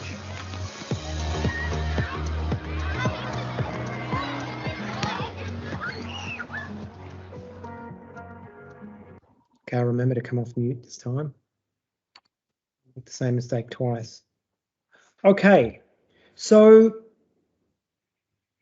let me just take you into the website is education.minecraft.net. There it is there, homepage, Minecraft Education Edition. You need to download the app. Okay, so you download the Education Edition app and you can get it from the website. So it's not web-based, right? It's not browser-based. You do actually need a client. And then you can come here and find out everything that you need, right? So people have built lesson plans, people have built worlds, etc. And there is another one of our workshops, which is the Minecraft workshops, which are available to you guys. They're being run by Stephen Payne, who is our West Australian expert, learning delivery specialist. So he will take you into a really deep dive and how to use this and setting it up in your school, etc.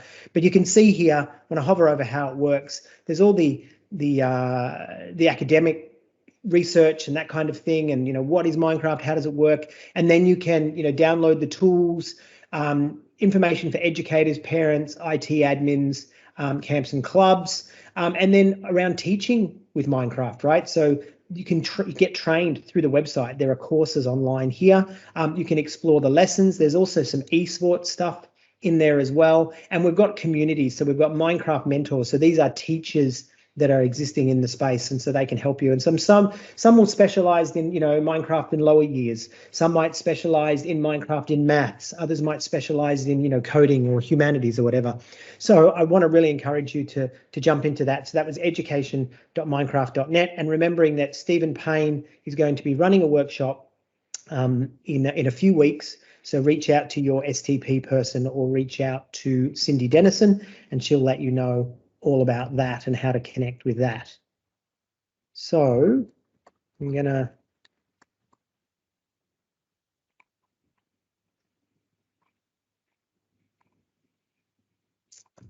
I'm just looking at the time here. I've got a little bit of time left. So what I might do is I might just talk to you quickly about the stylus.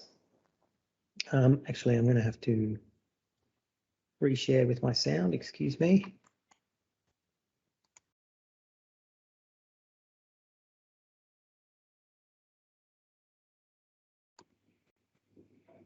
Okay, so what we find with a lot of schools is schools aren't necessarily familiar with the fact that technology has really gone the way of the stylus, right? We have a saying in Microsoft, which is don't let the keyboard get in the way of the learning, because there's a lot of learning that we do that we actually do need a stylus, right? We do need a pen.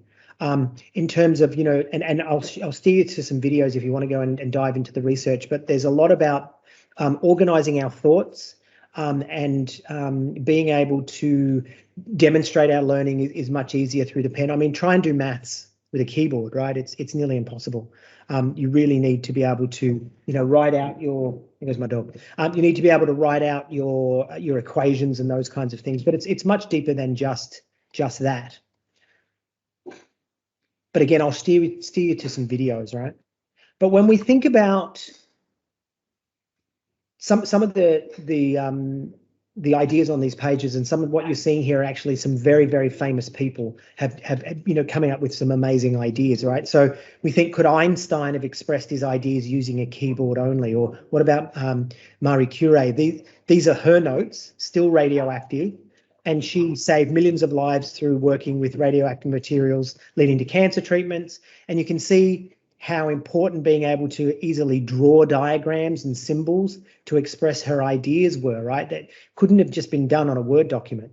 Or Nikola Tesla's notes, his ideas of powering the world, with electrical currents and motors, leading to the birth of automation. And then we've got Thomas Edison's notes on there as well. and we can have light at night thanks to him. And we would continue to use, and while we continue to use pen and paper as the same input method as these geniuses, we've actually got the ability to use technology to enhance that more, right? With things like multimedia and video and this kind of thing combined with the pen, rather than just pen and paper. We're using all the good things about pen and paper combined with technology and multimedia. So have a look here at Cornell Notes, for example. So this is a way of note taking which is suggested to students, and it's a combination of symbols, pictures, I don't know, we'll call them graphics, and words as well. But when we capture this in digital form, it becomes fully searchable, it becomes shareable, you can collaborate, it's reusable, you can copy and paste and move things around, it's an infinite page, and it's always accessible even on your phone, right? So even if you leave your notebook home, that's okay, you've got a device in your pocket and you can be accessing everything. So I'm going to show you this little video. Learning is more effective when you're writing than when you're typing. So when a student finds a way to push through, learning is more effective when you're writing than when you're typing. So when a student finds a way to push through something difficult, discover something that they didn't know before, we call those aha moments. Understanding the why behind concepts can provide students the confidence that they need in order to pursue the how. Math is something that's really challenging to do with a keyboard. How do you enter x squared? The convergence of the software and the hardware, it's bringing us back to our origins of creativity. The pressure sensitivity, it makes it feel that much more tactile, real, and responsive. It really feels like you're holding a brush pen. It allows me to make strokes of various wetness and also thickness. Expressive gives artists that organic feel, as if their paint is actually absorbing into a tactile material. The water actually does its own thing. It flows and it spreads. The combination of pen and touch really enables precision and control, opening up an infinite amount of possibilities for creative expression. Technology fades into the background and users can really focus on their work. The ability to convey thought and expression is so important. It's thoughts turning into words, flowing seamlessly through my hand. As a creative person, it's elevated us to be able to do things that we couldn't before.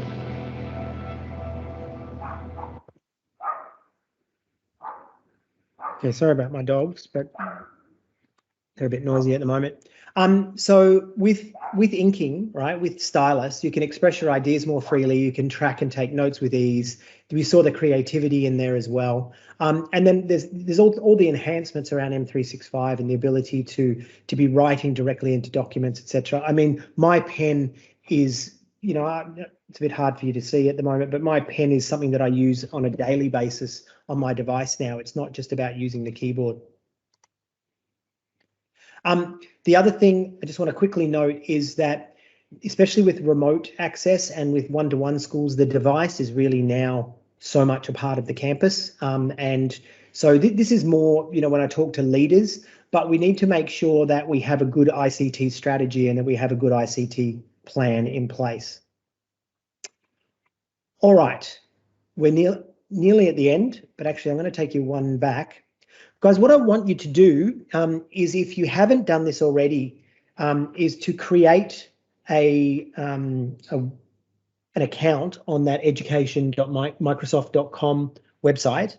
If you don't want to do it now, that's fine. But what you'll need to do is, after you create an account, and actually I might just demonstrate this. You might want to write this code down, although you can get the slides, all right? But it's T-TWF994421. T-TWF994421. I'm going to show you how we do this. When you come into the Educator Community page, and that was education.microsoft.com. Actually, it's better I show you on this page here, because this has got me signed in already. Goodness.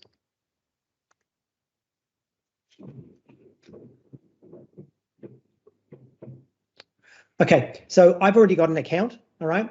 So after you've set up your account, what you do is you click here and you come down here to redeem achievement code, and then you will just put that code in, okay? And then that will give you the credit for doing this day with me today, right? So even if you're watching this video, we're still happy for you to do that, and you will get the credit for the 6 hours worth of PD, all right, 5 hours worth of PD. So yeah, so please at some point today go in and do that. So making sure that you get that, and then it will keep when I go into my profile, it will keep a record of all the courses and everything that you've done. See, I can view my transcript, and this is what I talked to you before about that hybrid, about that audit sheet. So there's what I did when I completed it, the description of the course, and also how long it took. So when you're doing online courses and face-to-face courses, it will record that for you.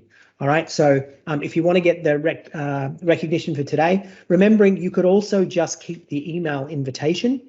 If you wanted to demonstrate that to the TRB, that's fine as well. But yeah, this is just a little bit more convenient.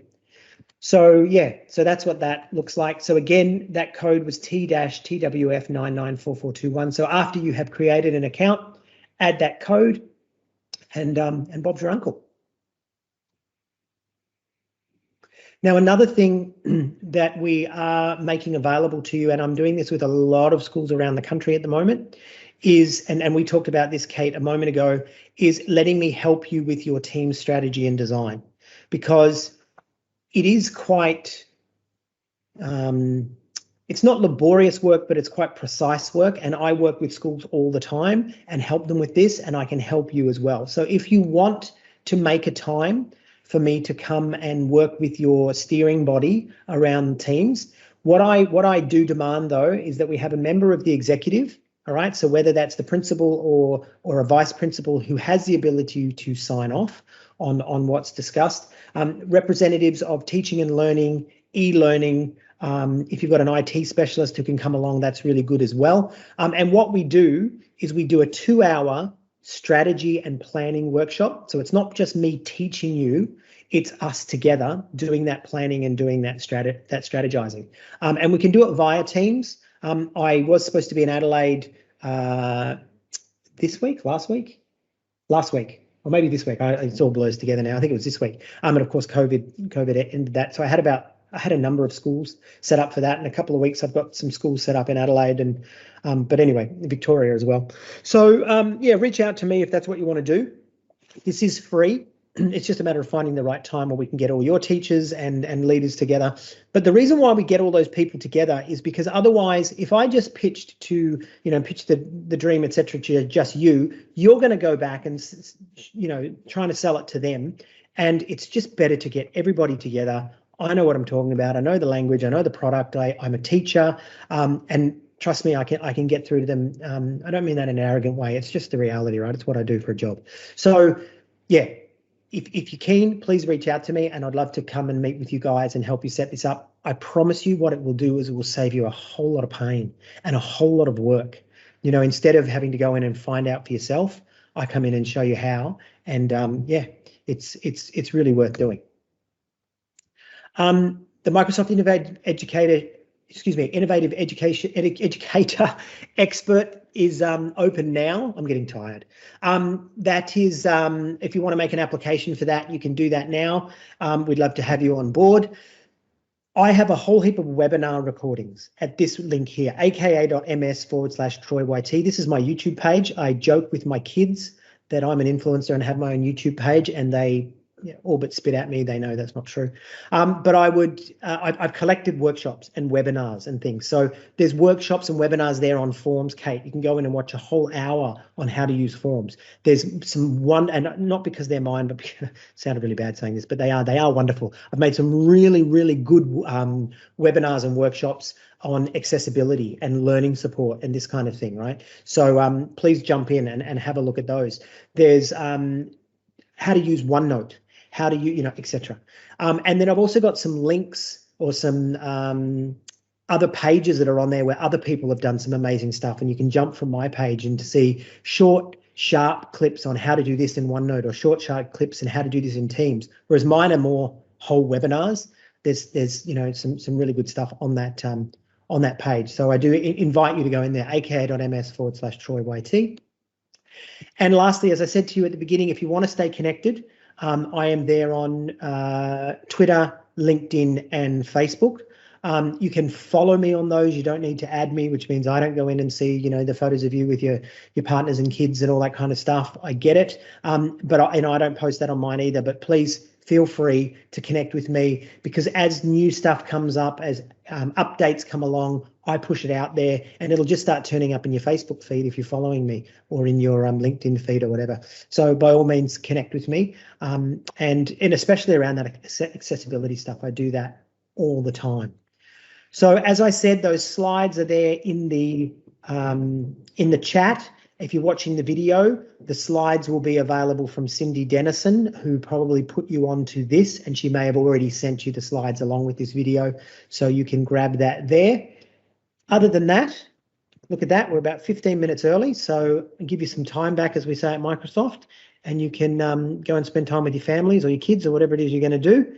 And thank you very much, guys, for being a part of this, and I hope it was useful for you. Thank you. Yeah, no worries. No worries. Thanks very much. No worries.